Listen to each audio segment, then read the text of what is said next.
Whether the team is giving us the highest of highs or the bluest of blues, we'll cover it all here on Commanders Nightly News. I, of course, am your host, Louie T. Thank you for joining me. Let's get to tonight's lead story. So Heinicke goes ultra, ultra, ultra, ultra one final time before what could be his last home game at FedEx Field. Now, I've been hearing people talk about the prospects of Taylor Heinicke playing in his last game.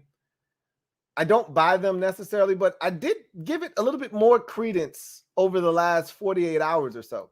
Now, there was this one article that really bothered me because someone wrote that Heinicke should be allowed to run out of the tunnel last for this game. You know, usually the last guy, they reserve that last guy running out of the tunnel for the guy that they think is going to receive the most praise, the biggest cheer from the crowd. And it's the guy that's supposed to really give you a spark, right? Sort of like when the Bulls were in their heyday. If you remember, some of you, most of you probably aren't old enough to remember this, but they would announce the Bulls, and it was a really popular thing. And now for your world champion Chicago Bulls. And they would go through the entire starting five, but they would save Michael Jordan for last, right? And from North Carolina, 6'6", the whole spiel, right? You guys know what I'm talking about if you're old enough. That's what they do in the NFL. Remember when Brian Robinson came back? He was the last one introduced that week against the Titans. They played many men. He came out, crowd went, crazy. That's what someone suggested we should do for Taylor Heinicke. and they said at the end, with all that he's done for this organization. Wait a minute. Let me get a 30. I don't need a full. Just let me get a 30. Hey, official, let me get a 30. Time out. Let me get a 30 though. I don't need a full timeout for this. For all that he's done for this organization, how many playoff games has he won? Now, he's played in one, but how many has he won? How many has he directly led us to? 0, right? Both of those answers are 0 last time I checked. What kind of a bar are we setting here anyway? I get it. We've sucked, okay? But we're not hanging up banners. We're not putting statues in front of the stadium for guys who haven't done anything. He hasn't played in a playoff game here and won. He hasn't led us he had a chance to lead us to the playoffs this year. I mean, they took the opportunity from him, but he wasn't playing well when he got benched, right? Last year, he wasn't good down the stretch. He was awful down the stretch last season. And he lost us 3 or 4 games that we could have easily have won last year with turnovers. Again, I'm not killing him for that because that was his first year starting. You're going to make mistakes in this league. But I just found it comical because they're taking Taylor Heinicke. And look, the Heinicke hive is what it is. I'm not looking to stir the hive up. But if me taking a hammer to this story is going to be the equivalent of me going over to the Heinicke hive and knocking down the hive, and all of a sudden you're going to swarm me, fine. I'll deal with the repercussions, okay? But Taylor Heinicke ain't won shit here, okay? He helped this season be one that didn't end in October. Whoop did he effing do? I'm excited that we got to play meaningful football in November, into December, and one game in January that meant something that he wasn't a part of, that he should have been a part of, and we all get that. But let's pump our brakes and drive slow, homie. Drive slow. I just found it so amusing that someone thought so highly of Taylor Heinicke that he should run out of the tunnel last. He's not even starting in this game, and he should run out of the tunnel last? Are you kidding me? Now, with that said, the reason he's not starting is why Heinicke went ultra, which is why I love me some Taylor Heinicke. Because in life, if you don't stand for something, you'll fall for anything, okay? I've made it abundantly clear. A wise man told me once upon a time when I was a wee bit little lad, okay? One of those early life lessons. Son, if you don't stand for something, you'll fall for anything. Okay. And at some point, if you're Taylor Heinicke, you had the amazing playoff game. Look, we weren't close. A lot of people have taken that playoff game against Tampa Bay and made it into some larger than life mythical, just falling short prophecy. Okay. That game was never as close as people make it out to be. Okay. We were never beating the Bucs. You know, I don't need to go into that. But he played his ass off. We didn't lose that game because of Taylor Heinicke. That's for damn sure. And it was from that point on that there was this bit of intrigue surrounding number 4. Like, I wonder if he's given a full 17-game spread, how would he perform? They didn't give him that chance.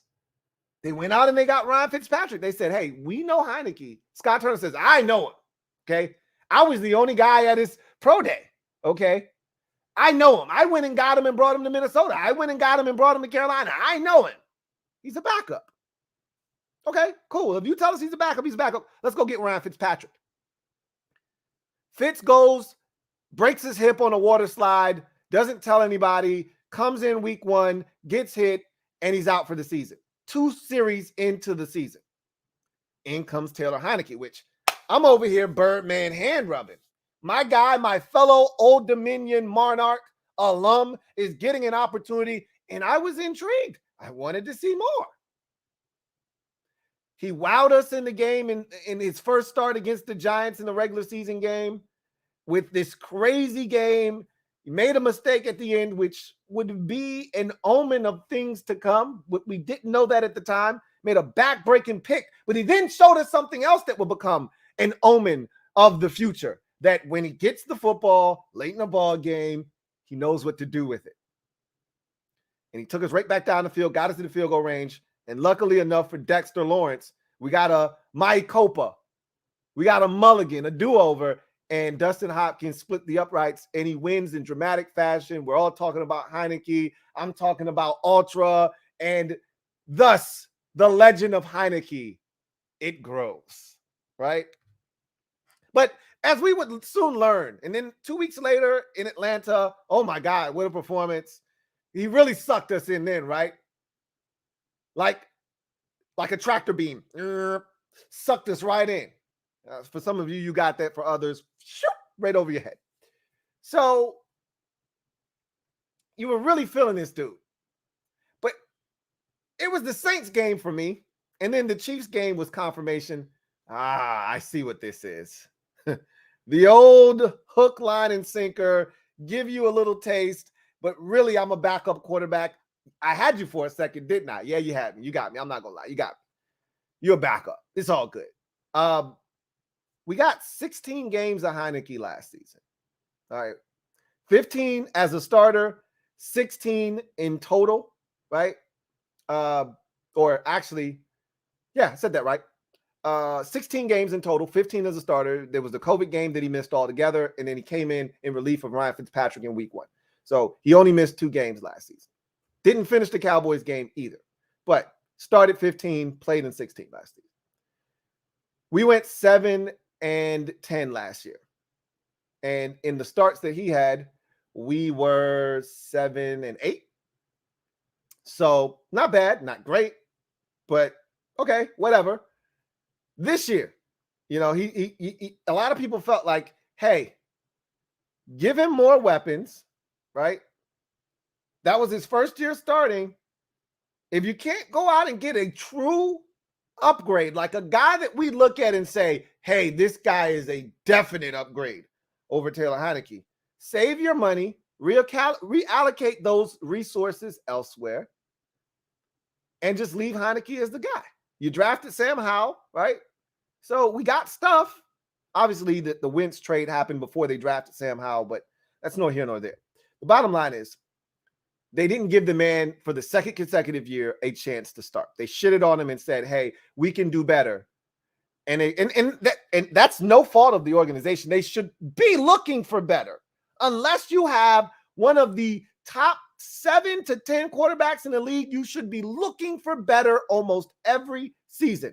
And that includes if your guy is in that fringe area of 15 to 20. If you're in the top 15, really, you're probably safe, right? Because Kirk Cousins is probably on the outskirts of the top 10. You know, all those quarterbacks we talked about, Derek Carr is probably right around 14, 13, 14, 15, somewhere. And even he's not safe, right? Even the Raiders are looking for an upgrade, okay? Tannehill was right in that neighborhood, 14, 15, 16, somewhere in there. So you should be looking for a guy. The Titans drafted Malik Willis because they were looking for a guy. And Tannehill's right around the top half of the league. All right, right around that border, right? So they were within their rights to go look for a guy for the second straight year. Who they came back with, a lot of people didn't agree with it. I was indifferent. When the trade was made, I was like, I don't really want Carson Wentz, but do we have a choice? Because I had already identified Taylor Heinicke as a backup. Like, Wentz is not ideal, but he doesn't stink, or at least he didn't at that time, okay? The Wentz we got was awful. He had been mentally beat up, and we finished the job, okay? But the Colts Wentz that they got last year, we could have went to the playoffs with that Carson Wentz. We didn't get that same Carson Wentz here this year. I don't know what the hell happened to him mentally, but that guy did not show up here in Washington. Anyway, they shitted on Heinicke again. And what did he do? He was asked questions in the offseason about, you know, competing for the starting job, and he knew his place, and he said, look, they're paying this guy $28 million. I'm getting paid peanuts. Trust me, I already know where I stand. It's all good. I'm going to support Carson, and if my number gets called, I'll be ready. He already knew what the deal was. He played his role, and he played it well. Then Wentz gets injured. And Heinicke steps in and does what Heinicke does. The one thing I always say about a backup quarterback in this league, if you've got a good one, either something really good is going to happen or something really bad is going to happen. But guess what? Something's going to happen. That's how I like my backup quarterbacks. I don't want a guy that comes in and just is meh. Like, I don't want Jacoby Brissett. You're not going to win a bunch of games with guys like that, because you need either a ridiculous upside or you need a guy that the bottom of your season is going to fall out of it, but at least something's going to happen. Don't have me just win a game, lose a game, win a game, lose a game, lose another game, lose another, win a game. Like, I don't want that backup. Give me the guy that's going to win 4 out of 5, but your ass could lose 4 out of 5 after that stretch, which is what Taylor Heinicke is, right? That's what Cooper Rush did for the Dallas Cowboys, right? Anyway, I digress. You fast forward to the loss to the 49ers, he gets benched, okay? Heinicke had led this team to a 5-3-1 record in his starts. Let's see. Let me make sure that's accurate. Let's see. He was 5-1 going into the first Giants game. You tied that game. You then lose to the Giants, and then you lose to the 49ers. So I had that accurate. 5-3-1 record for the season for Taylor Heinicke. Gets benched in favor of Carson Wentz, which a lot of people, including Wentz, thought it was bullshit. And a lot of people in the locker room, as we talked about yesterday, thought it was bullshit. And a lot of fans thought that that was the wrong move. I said I didn't have just like when we traded for Wentz, kind of indifferent. Like, you're looking for a spark, fine. Just know if you don't get the spark, have Heinicke warming up in the bullpen. And it would have been one thing if Wentz came out red hot and then he cooled off like he did against Jacksonville in the third quarter, and you're kind of stuck in limbo like, hey, what do? This guy is microwavable. He can get really hot real quick. We can score a bunch of points. We can win this game. He showed us from the beginning that this guy was in the deep freezer in the garage, not in the house, in the freezer. He was in the deep freezer where you keep all the shit you don't plan on cooking for the next 2 to 3 months. He was in the deep freezer in the garage. You should have pulled him immediately. Second quarter, Heinicke should have been back in the game. The man showed you in the first 2 possessions, hey, I'm ass today. You might want to come get me. I stink. Ron was like, nah, I'm going to leave you out there, man. And then the worst thing that could happen to us was that damn 21 play, 96-yard, 11-minute drive, because that instilled confidence in Ron that, hey, Carson can get it done. If it takes you 21 plays to score a touchdown against the Cleveland Browns, we have a problem. A big effing problem. That's nor here nor there. The fact of the matter is that loss ejected us violently from the playoff discussion. We went from the 6th seed at one point to out of the playoff discussion going into the final week of the season altogether. At that point, Ron went, sat down with his goonies, who all decided we should go back to Heinicke, which was the stupidest thing I'd ever heard. Like, it's not bad enough that you've already destroyed this season in a multitude of ways. Whether it's Scott Turner's inability to understand what 4th and 1 means and who you have in your backfield, or his inability to score points in the red zone with his cockamamie, schemes and even the shit that he draws up, it's pointless and it doesn't work. Not utilizing your talent properly, etc., etc. And you're going to stick Heinicke back in there. That's your idea of fixing this. We're going to try to beat the Dallas Cowboys. Right. Okay. Like you tried to beat the Giants, like you tried to beat the 49ers, and like you tried to beat the Browns. Okay. Got you there, buddy. Got you there, Chief. So they go to Heinicke and they're like, hey, man, we're going to give you the nod this week against Dallas. And Heinicke's looking like, me? You talking about me?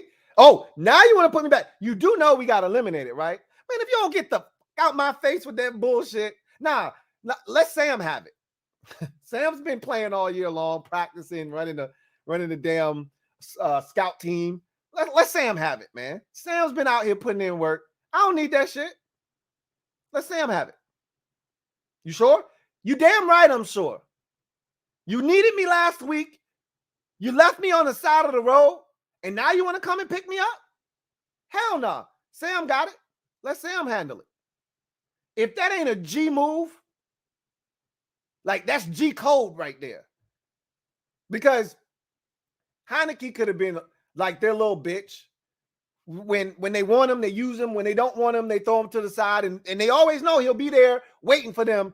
When they need him, they could just pick him back up, dust him off, and throw him back out there. He could have been waiting like a little puppy. All right, go get him, Heinicke. Go get him. Come on, Taylor. Go get him. He's like, nah, bro. Y'all use me up for the last effing time. You know that song? You're going to keep on using me until you use me up. Rest in peace to Bill Withers. Now, Heinicke said, you already used me up, bro. I've been loyal for the last goddamn time. These hoes ain't loyal. That's what Heinicke said. These coaches ain't loyal. I put you in a position to be making the postseason, to have a shot. I did that. I led the comeback versus the Indianapolis Colts. I put together that drive at the end of the game against Green Bay. I went down the field and got us the tie against the Giants. I did that. Where's my respect? Where's your loyalty to me? Wentz sucks ass. He's shown you that. He's 2-4 this season, and you're going to put him in there. He's stinking it up, and you still don't yank him. Now you want me to play in a meaningless game in week 18 with half the squad out? Man, y'all get the hell out my face. Hey, Sam, you can hide, man.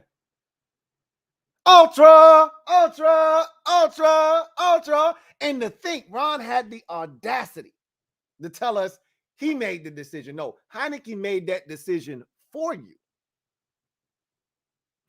Heinicke said, hey, let Sam have it, man. Sam deserves the opportunity. And I got to thinking about the press conference.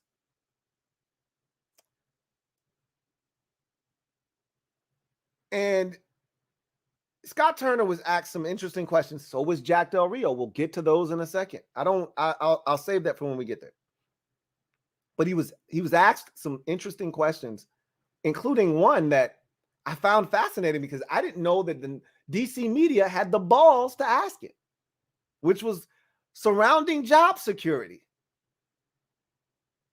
I actually smiled when Nikki Javala asked that question, but that's when it hit me. Because I'm like, man, Heinicke ain't going no damn where. What's wrong with y'all? First of all, who else wants Taylor Heinicke? Second of all, wherever Scott Turner is, Taylor Heinicke's going to be.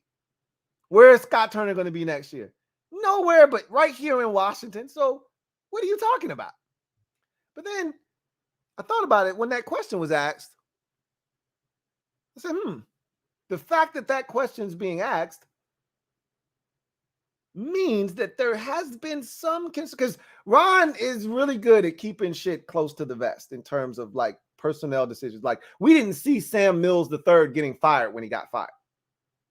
Ron never led on to the fact that that was a problem, even though I've been bitching and complaining about the defensive line since Ron and company got here. Like after that first season, I was like, okay, Sweat's about to take off. Young's about to take off. This D-line's about to be crazy.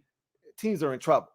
And then that regression we saw in 2021 was startling to the point where I'm like, hey, it's only one dude that could be responsible for this. Then he said, I show them film of Ryan Kerrigan all the time. And that cinched it for me. Uh-oh, we got a problem. We got a rogue defensive lineman coach on the loose. We got a rogue D lineman coach on the loose. Somebody get his ass, reel him in, or get him the hell out of here, one or the other. Ron never let on that, hey, we thinking about replacing him. Just one day we woke up and Ron was like, hey, he went to the Hall of Fame, right? Shit's been real good the last 2 days.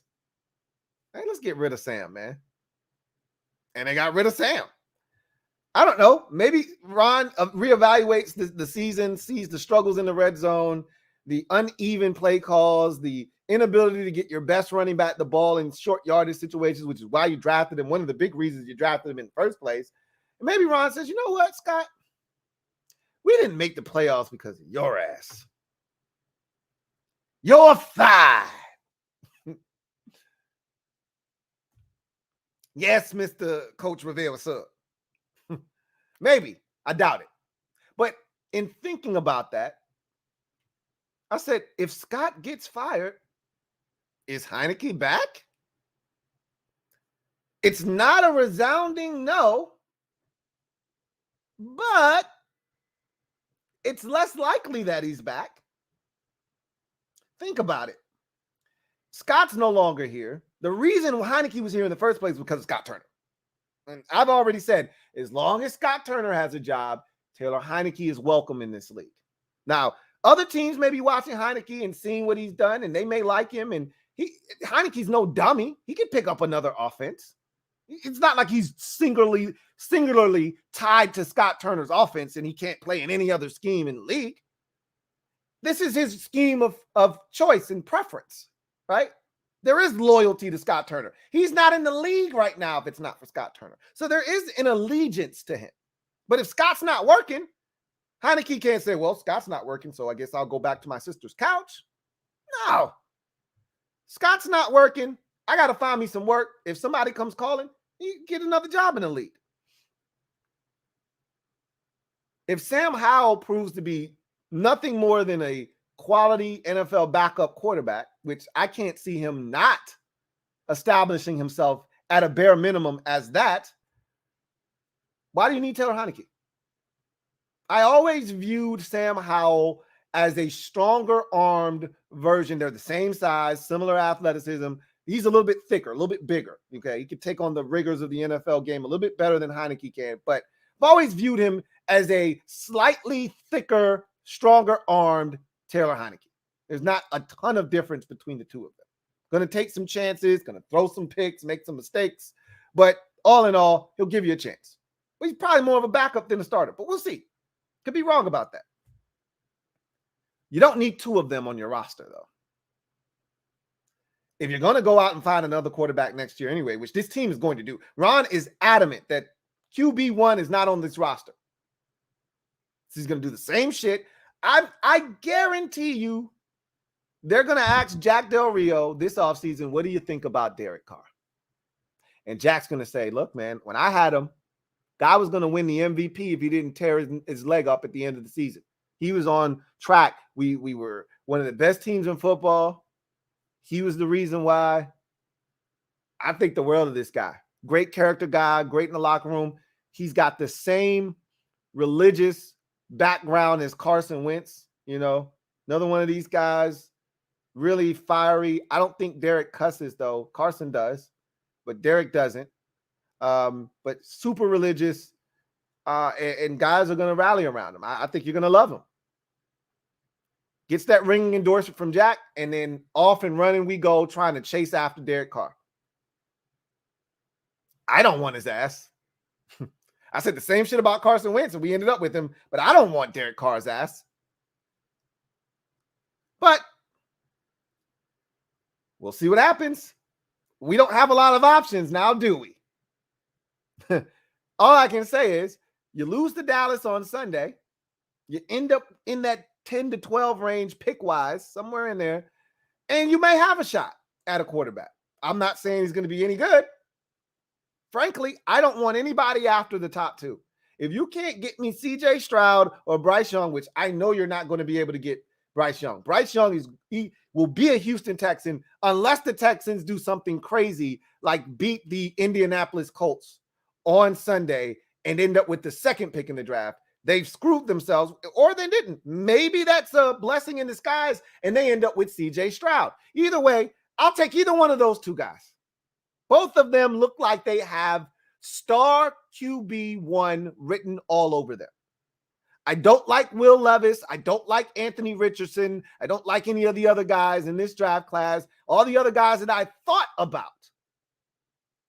The Hall kid from BYU, Michael Penix Jr., all those guys are going back to school. So as far as I'm concerned, I don't think any of those other guys look like true NFL can't miss prospects. They got all the physical tools. I'm off of Anthony Richardson. I'm good. I'll pass on him. Will Levis, we'll see. You get him in the right system. He's coached up properly. He could be something. He's not as big, but he looks like Justin Herbert in terms of the tools that he has. Quality athlete, big arm, strong kid. He's got all of those things going for him. He's not 6'6", 230, though, like Justin Herbert. Okay. But there's some stuff there with him to work with. I'm good, though. I'll pass. So I don't really know what's going to happen, but I will say this. Heinicke could have played his last snap here in Washington, barring, some kind of catastrophe happening with Sam Howell on Sunday. We could have seen the last of Taylor Heinicke in Washington, which I would actually be like, Taylor, we had some good times, man. Oh, well, I'll see you next time, Taylor. You have a good one, man. Take care of yourself. It's nice having you. But we'll see. If Scott's back, Taylor's back. If Scott's not, though,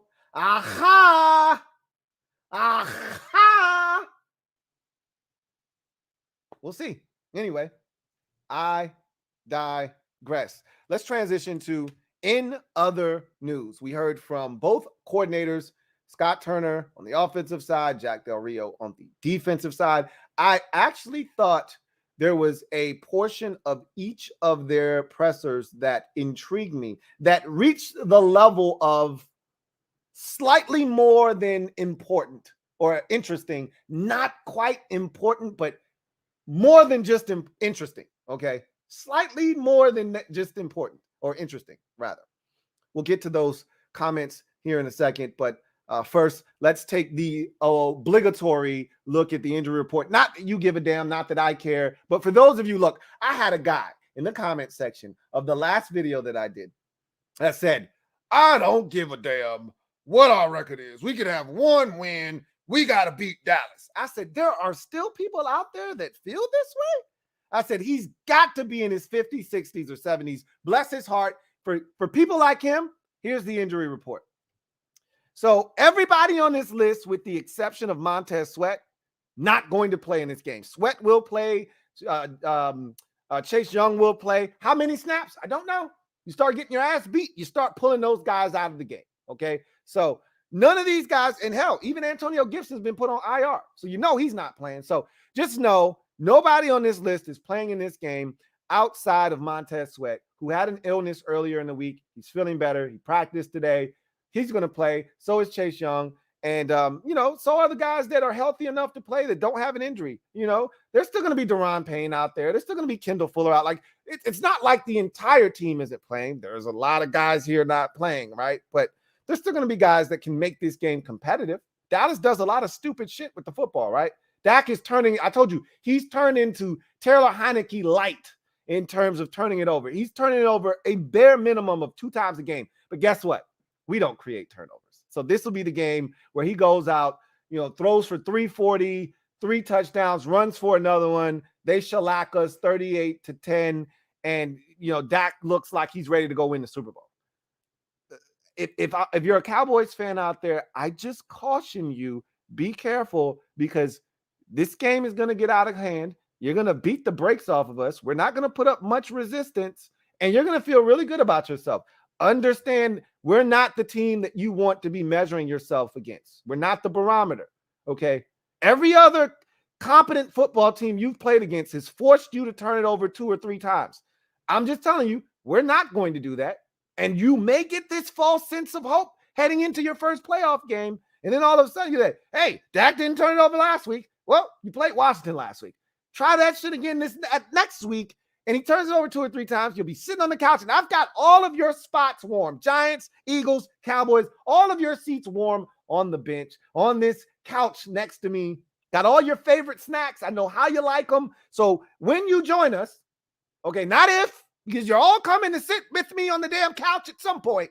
Not if, when you come, I'll have your snacks waiting on you. Anyway, that's Washington's side of the injury report. Here's the Cowboys. Everyone's playing except Tyler Biadasz. I already told you that the other day. Nothing here to see. They're all going to play because the Cowboys have something to play for. So there you have it. Injury report. For those of you who want to beat the Dallas Cowboys, who want to have the 20th pick in the draft, knock yourself out. So we heard from the coordinators. I'm going to start with Scott Turner because Nikki Javala asked him, and I didn't think anybody would get to Scott and ask him something that we gave a shit about. I thought there were going to be a bunch of surface level questions, asking him about players. Who are you excited to see? There were a lot of those stupid ass questions this week. Like these coaches all year long have been chomping at the bit to see, the tight end from Virginia Tech. Oh, man, I am dying to see Hodges out there, man. I've been waiting to see him all. They don't give a shit about that. They were hoping to be coaching for an opportunity to go to the playoffs. Well, who are you really the most excited to see this week? Man, you had all week to come up with questions that you were going to fire away at these dudes, and that's the best shit you could come up with. Who are you really most excited to see get an opportunity this week? Man, go sit your dumb ass down. However, there were some sharp ones like Nikki Javala, who's like, man, don't nobody care about that shit. What we want to know, Scott, is, are you worried about your job? You ever think about that shit? You ever think about, man, I could get fired this offseason. What do you think about your job security? He's like, yeah, that's a part of the business. Everybody feels that pressure and everybody thinks about those things. That's the nature of the business. And so, which showed me that he's aware, at least he's aware, hey, I did a shit job this year. Because if you're comfortable in your shit, you're like, yeah, man, job security is always a thing. But I feel confident in what I've done this season. And so I really think that, we've got a lot of talent here. And I look forward to being here in the future and really helping this team, get to that next level. That's what you say when you got confidence in the shit you've been doing. when you feel like, hey, I ain't a part of the problem, I'm part of the solution, God damn it. But when your shit stink, when you know that the product you put out on the field ain't been good enough, when you know that your team hasn't scored more than 20 points per season for the last 2 seasons, when you know all these things to be true, different quarterbacks, same results, when at some point we got to start looking elsewhere. Look, Ain't nobody trying to tell you that Carson Wentz, nor Ryan Fitzpatrick, or Taylor Heinicke are world beaters. But you can't tell me that with some of the stuff we were doing, with all the talent that we have this year in particular, that we supposed to be scoring south of 20 points. Ain't nobody buying that shit, bro. And so I found his answer interesting because it spoke to his mortality here in Washington. It spoke to a guy that was somewhat aware of the fact that, hey, I didn't do that great of a job. I could be on the chopping block. I don't think I am. I did get a fat ass new contract last offseason, but they could send me home and let me collect my checks elsewhere. Yeah, we'd like that very much, actually. But is Dan Snyder into paying a dude that's not doing anything? We know Dan's really not looking to do that, even on the way out. So, again, I think it comes down to Ronald. Ronald's going to have to make that decision because I've already said the next ownership group that comes in probably not going to ruffle the feathers of the head coach. Like, you do whatever the hell it is you need to do. Just know, you get one shot to go. All right. Opportunity knocks once in a lifetime. Go. You better do this shit, Ron. Because Ronald, if you don't get it done, pop. That's a couple of warning shots in the air, Ron. Come on, Ronald. Don't make me do it to you, but I'll do it to you, Dunny. All right? Don't make me do it because I'll overdo it. If Ronald is smart, if he's really interested in saving his own hide, he'll get rid of Scott Turner. If you know what's good for you, buddy, you'll get rid of the guy that's sinking this ship. Again, if you want to go down like the Titanic and you want to be the guy playing the piano, Ronald, please, by all means, be my guest. Hold on to Scott Turner. He'll sink this ship. He'll be the iceberg that takes this thing down by himself. Jack is fine. I don't love Jack, but Jack is far from the biggest problem we have here in Washington. We can survive with Jack. Give Jack some more workable tools. I think we can survive with Jack. I don't love Jack. I think we can do better than Jack. But Jack is fine. We can make the playoffs and do damage with Jack. Scott's your problem. I'm trying to compromise. I know you're not going nowhere, Ronald. I don't want to go into next season not giving you a chance and not liking you as a coach because you held on to Scott Turner. I'm trying to extend an olive branch to you, bro. Help me out here. Meet me in the middle. Meet me halfway. I don't need you to get rid of your whole staff. I'm not even asking for you to gut the staff. Keep Jack. Keep all your positional coaches. Just get rid of Scott. Hell, I'll even make you a deal. Take Ken Zampese and you can promote him to offensive coordinator if you like. I'm not even tripping. You don't even got to go out there and find nobody else. If that's what you want to do. Scott's got to go. And Scott's already thinking, kind of did a shit job. Could get fired. Don't think I will, but I don't know. We'll see. As for Jack, I thought there was an interesting question asked of Jack. They asked Jack, are you cool with being the defensive coordinator? Are your aspirations of being a head coach gone, or do you ever want to be that guy again in control of a program? And I like, as always, with Jack. Jack's a veteran, okay? Jack's your favorite veteran, defensive coordinator, NFL lifer, right? Your favorites, defensive coordinator / NFL lifer. Because Jack's answers are always in line with, hey, I'm going to give you a little something, but I ain't going to give you shit for real. But I'm also going to give you the reals in the little bit that I do give you. And so Jack was like, look, I love what I do.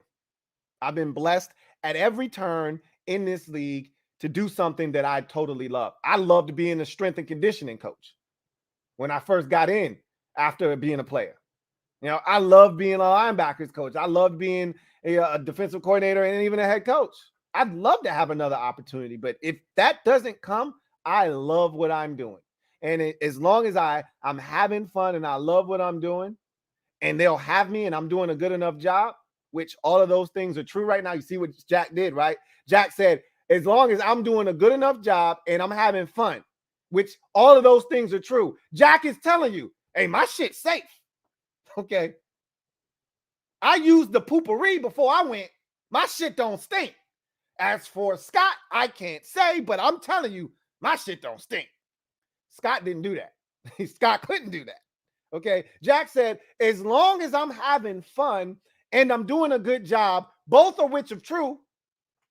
Well, damn, toot that horn. Toot, toot. Then I'm going to keep doing it. So I thought about that because the only reason this question kind of hit home for me is I'm like, if Ron is back next year, not if, when Ron is back next year, I need y'all to be conditioned into thinking about Ron being here, because Ronald will be the head coach of this organization next year. He will be. The question is he bringing Scott along with him or not? Because if he brings Scott with him, we have a problem. If he doesn't, then we can talk and we can have a real dialogue back and forth, and this thing can be amicable next year. But if he brings Scott back, I don't think most of us want to hear what he has to say because we don't trust Scott. And if you trust Scott, then we don't trust you. So, in saying that, I was thinking to myself, when Ronald comes back next year, and he brings Scott with him, because more likely than not, if there were betting odds, the odds would be in favor of Scott Turner returning as Washington Commanders offensive coordinator next season. So when Ronald comes back and he brings Scott's sorry ass with him, and we're struggling, we're floundering in, say, week 12, 13, new ownership is here, and they're like, what the fuck is this shit? We didn't pay $7 billion to watch this guy F around. Similar to what the Denver Broncos did this year. First year ownership group comes in and says, what the hell is this shit? I can't get jiggy with this shit. And they fire Nathaniel Hackett. They're probably going to fire Ronald. Who's going to take over as the interim head coach at that point?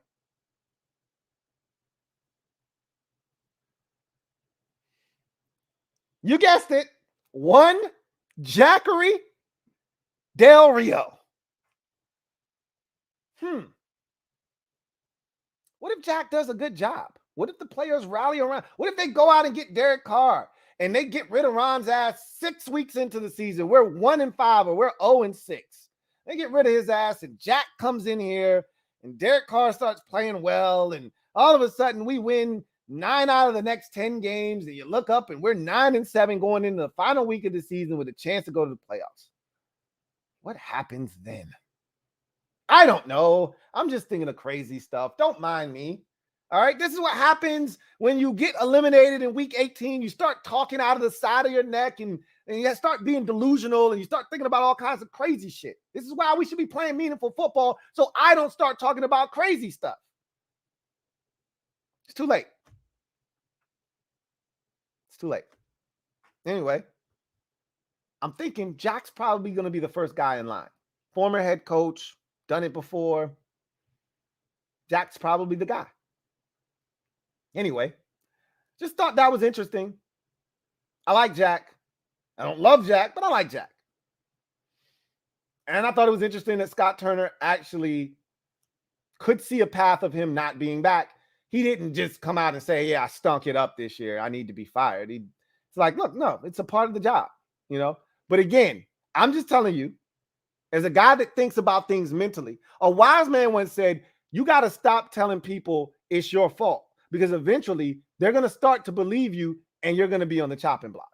You got to stop telling people, and not to say that Scott's been blaming himself, because Scott's done a great job of putting blame everywhere except himself for the most part this season. There have been a few times where he's said, hey, that's on me. But for the most part, he's like, nah, I drew up some shit and they didn't execute, or, he, subtly or passive aggressively put the blame on somebody else, tried to throw the term "we" in there when he was really talking about somebody else. But, in order to take ownership without actually taking ownership, you say the word "we." And take that "we" out, insert "I." Yeah. But he did not say he was doing a good enough job. And he did not make it abundantly clear that he's going to be or should be back next year. He said, I'm just focused on the Cowboys. Good for you. I'm hoping, just like I'm hoping that this is Daniel Snyder's last game as the owner of the Washington Commanders.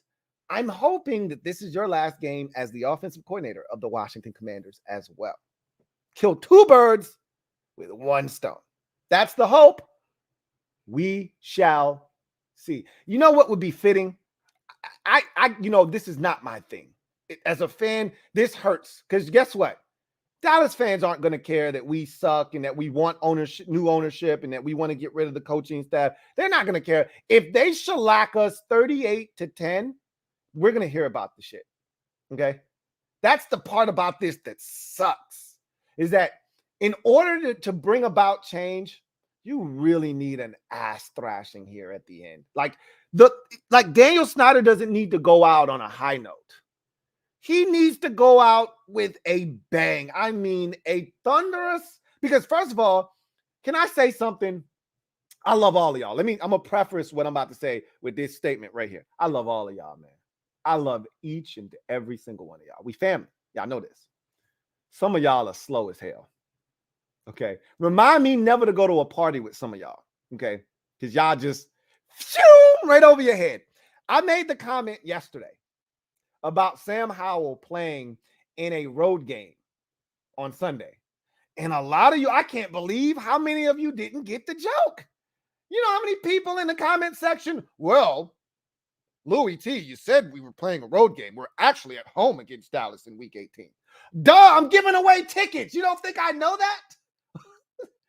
It was a joke. There are going to be millions of Cowboys fans and like 10 Commanders fans in the stands on Sunday. It was a joke. And like 2/3 of you didn't even get it. Okay, that's a bit much. A third of you didn't even get it. You know how many comments of people? Well, we're actually at home in week 18. I know that. I'm giving away tickets. You don't think I know it's a home game? It was a joke.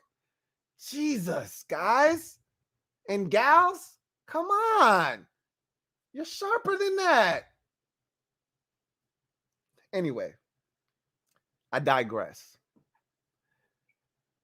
I'm hoping this is the last game of the reign of terror that has been Daniel M. Snyder here in Washington. And I'm hoping he takes Scott Turner's ass with him.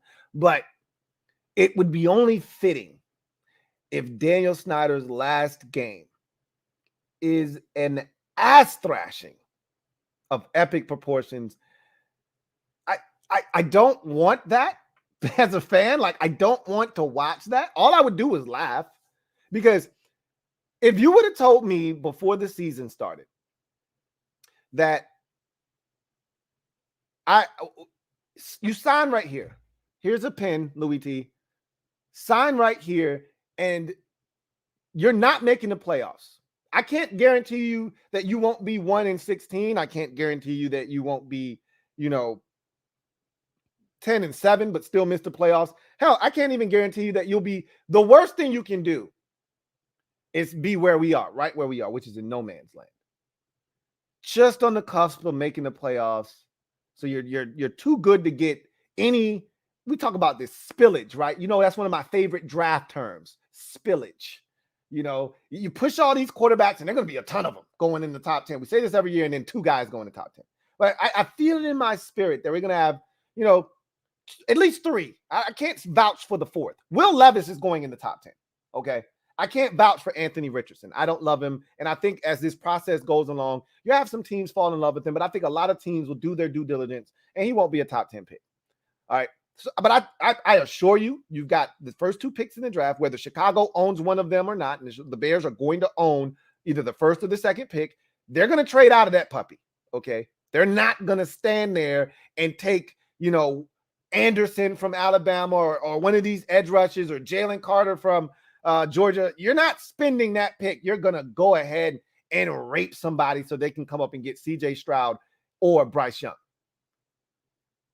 Quarterbacks will go 1-2 in this draft, and then Levis will go somewhere. If Indy isn't 1 or 2, if they don't trade up, Will Levis doesn't sneak past the Indianapolis Colts. Okay, I assure you of that. Okay, if the Colts don't go up, somebody else will take a quarterback in the top 10, not named Indianapolis. All right, I don't know if anybody else will be necessarily looking, but hey, if Washington's on the outskirts and they see a guy, they might trade into the top 10. I guarantee you 3 quarterbacks go in the top 10. Whatever the case may be, you need to be right on the outskirts. If not at 10, maybe 11, no further back than 12. So if some spillage, and I always refer to this because the ultimate spillage that I've seen in my life covering the draft in the NFL was Marshawn Lattimore to the Saints. I think he was the 11th pick in the draft that year. Marshawn Lattimore had top 5 talent coming out of Ohio State.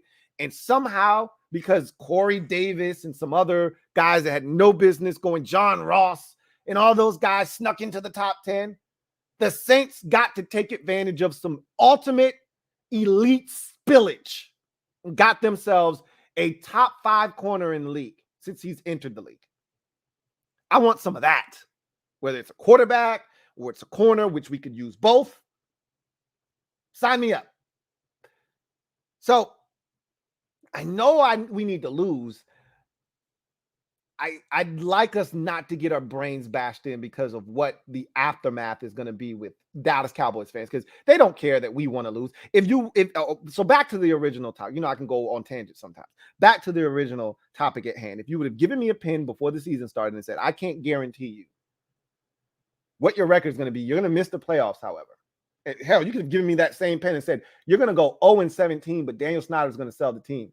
What do I sign? Right here? Right next to this X. You want me to sign right there? I would have signed it. Okay?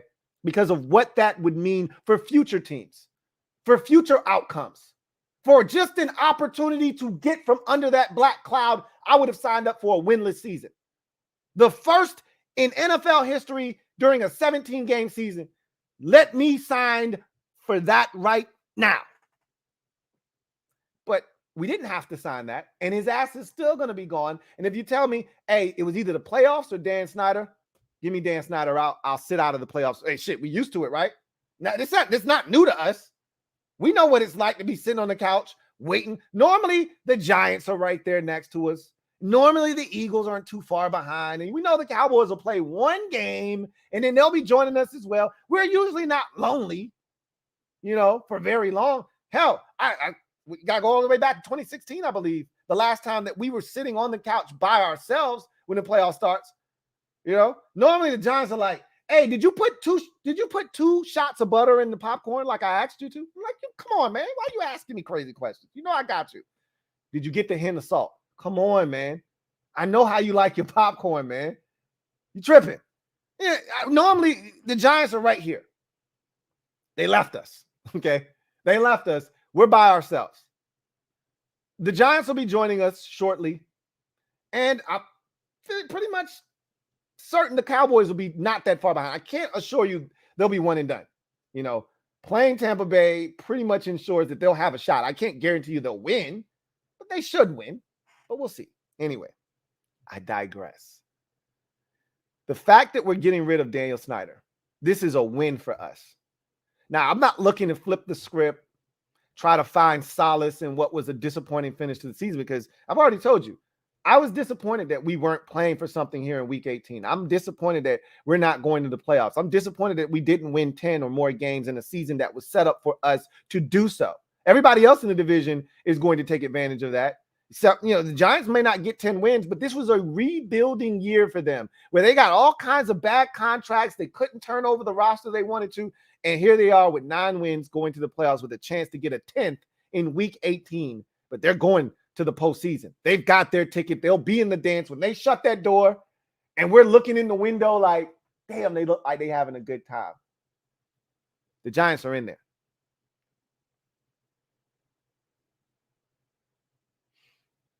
But the biggest win for us as fans is the fact that we may be getting our franchise back. And who knows? We could be selling to the to the Devils Jr., right? Dan could be selling to some people or a guy in particular that he's just as bad as Dan is. That is a risk that we are all willing to take. We'll see what this offseason holds for us, but knowing that this could be Daniel Snyder's last home game, if that doesn't bring a smile to your face and a warmth to your heart, then you, my friends, are heartless. How could you be so heartless? Anyway, I digress. Let's get to social media maneuvers. I am a midnight marauder. Y'all know what it is. Let's get to the comment section, see what you guys have to say. And chop it up with y'all for a little bit. JP, my guy, John Perez, thank you for the super chat. Greatly appreciate you. Who writes, would you address LB by signing Roquan Smith in free agency? Would I address linebacker by signing Roquan Smith? I don't think that's a position that they're looking to spend top dollar at. In their minds, why not sign Cole Holcomb back for a fraction of the cost? And when I say a fraction, Roquan Smith is going to get near top of the market linebacker money as a free agent next year. Why do that when you can get Cole Holcomb for pennies on the dollar? Didn't even finish the season this year. He may decide, I'm going to bet on myself, sign a 1 year, $5.5 million deal or something like that. That's fine. Okay, cool beans. We saw linebackers do that this past year. Sign a 1 year deal, bet on themselves to see if they could, get the production that they were hoping for. And so far, I've seen one or two guys really play well this year in doing that. And they're going to, Jayon Brown, for instance, was a guy we really liked here. He did that. He's playing well. I think he's playing for the Atlanta Falcons, if I'm not mistaken. And he's going to get paid some good money, it looks like. Some solid money, at least. More than what the Titans were offering him. Either way, I think they're more interested in bringing back Cole Holcomb. And I don't blame them. Hey, Roquan's cool, but if you're looking to reallocate your funds, that's not one of the places I'm looking at. You've already drafted a guy in the first round.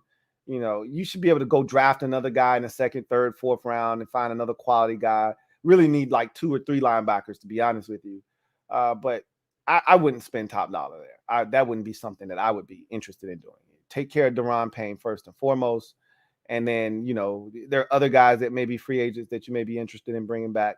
You scour the free agent market. See, there could be 1 or 2 lower level linebackers. Like a guy that would have really interested me last year was Foye Oluokun, who went to the Jacksonville Jaguars. I absolutely love him. Loved him in Atlanta. He got good money to go to Jacksonville. That's a guy that I would have been interested in.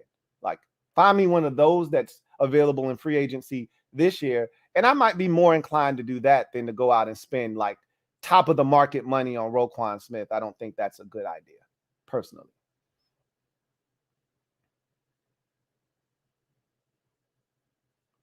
All right.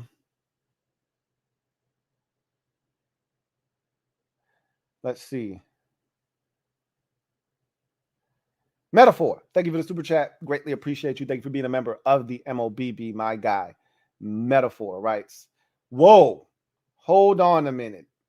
If NFL goes for 18 format because Bills game canceled, Commanders all of a sudden have a chance. So you're telling me there's a chance? No, that's not what I'm telling you.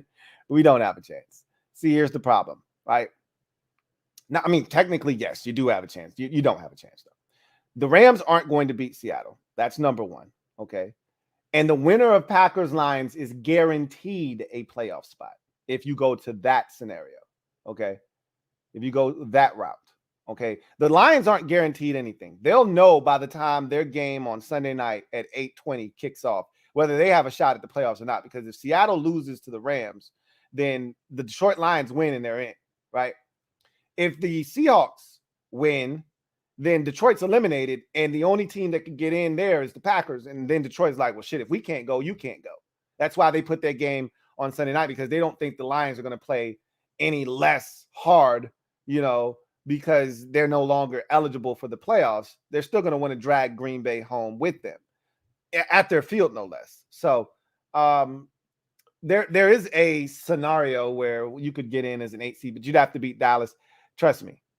I don't think the league is going to an 8-team playoff to avoid the bye, because it hasn't been fairly determined in the AFC. So they want to knock the bye out, add an 8th postseason participant this year and for this year alone, and have it be that way. I don't think they're going to do that. I truly don't. They're considering everything's on the table right now. I told you guys this the other night when we were talking about Damar Hamlin and his situation. I said everything's on the table. Nothing can be ruled out at this point, including adding an additional postseason team. But make no mistake about it, they're not going to do that. So, and even if they did, we're not going in. We've already waved the white flag. We're not going anywhere anyway. So we had our chances. And I know you're probably being facetious here. You're like, oh, so you're telling me there's a chance. You're not serious. But here's the thing. Would you really want to go to the playoffs? I said this after the Cleveland game. This is why I was begging Green Bay to put us out of our misery. And they didn't even leave it up to chance. That game was over at halftime. And I thank the Packers for that. I didn't need a week full of, we still got a chance. We're going to go back to Taylor. I didn't need that shit. You already pulled on my heartstrings enough. I didn't need one more week of this shit just for you to tell me one more time that you're not good enough to go to the playoffs. So anyway, I digress. I see the comments. Yes, this is the thing. They're discussing an additional team in each conference to take away the bye aspect, because it would be unfairly given to Buffalo because they didn't play a game that was going to have massive, seeding and playoff implications in the AFC. So in order to bypass the unfair aspect of that, they are thinking about adding an additional team to the playoffs in both conferences to eliminate the bye for this season. Now, a couple of problems there. Like Philadelphia is saying, hey, bro, hold on, man. I've been the best team by far in my conference all season long. You really going to do that to us? Like, I don't see them doing that to level it off. I think the most plausible way to go about it is if we get to a situation where you get to the AFC Championship game and it's Bills and Chiefs, you play it at a neutral site. I think that's the best way to accommodate. And Cincinnati, the likelihood is, because Kansas City's going to beat the Raiders. Now, if Kansas City loses to the Raiders and the Bengals had a legitimate shot, because the Bengals are still playing the Ravens for the division this week. Nothing's changed, except they could have clinched the division already with a win, right? But they weren't getting the number 1 seed unless Kansas City tripped up. Kansas City's going to take care of business against the Raiders on Sunday or Saturday. They moved that game to Saturday. They're going to take care of business. So unless Kansas City loses on Saturday, and then Cincinnati's like, shit, we would have had a shot. What about us? We need to be playing a neutral site game against Buffalo and Kansas City, if nothing else. That's when you get into that dilemma. But preferably, Buffalo remains your 1 seed. Kansas City, they beat Kansas City, so I don't hear any problems with that. The only team that has a gripe is Cincinnati. And again, you weren't getting in over Kansas City. Kansas City you could have won, and Kansas City still would have had to have lost for you to be the number 1 seed. You still weren't getting that bye anyway. So as far as I'm concerned, Buffalo is your 1 seed. They've been one of the best teams in the AFC all season long. Kansas City is your 2 seed. They've been the second best team, if not the first, for the majority of the season. Leave everybody right where they are. The Bengals are going to determine if they win that division by playing Baltimore. That division is on the line. Take care of business. You'll be the 3 seed like you're supposed to be. And we'll determine, what is a good option, whether it's Buffalo, Kansas City in the AFC Championship game, or it's Buffalo and Cincinnati in the AFC Championship game. Whatever it turns out to be, if you got to go neutral site, do that. They're not adding an 8th team, I don't think. Ethan Dykes, thank you for the super chat. Greatly appreciate you. Ethan writes, thoughts on Max Duggan. Really solid college quarterback. Gives me a ton of Tim Tebow vibes. Cool guy. I don't want him anywhere near my team.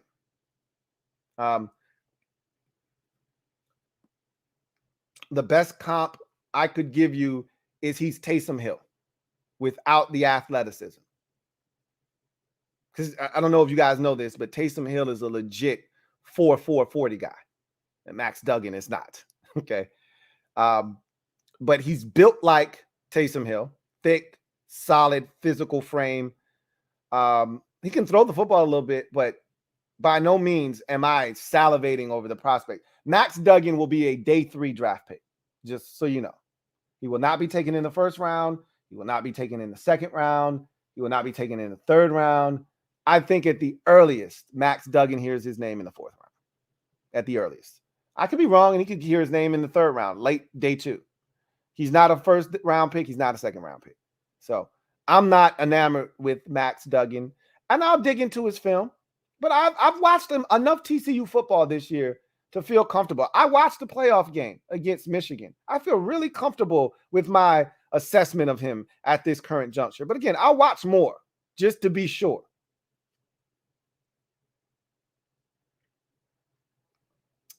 Video channel.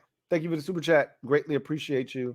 Video channel writes, with ownership in flux, I do not want Dan making coaching decisions or making coaching changes, or have us trade assets for a QB.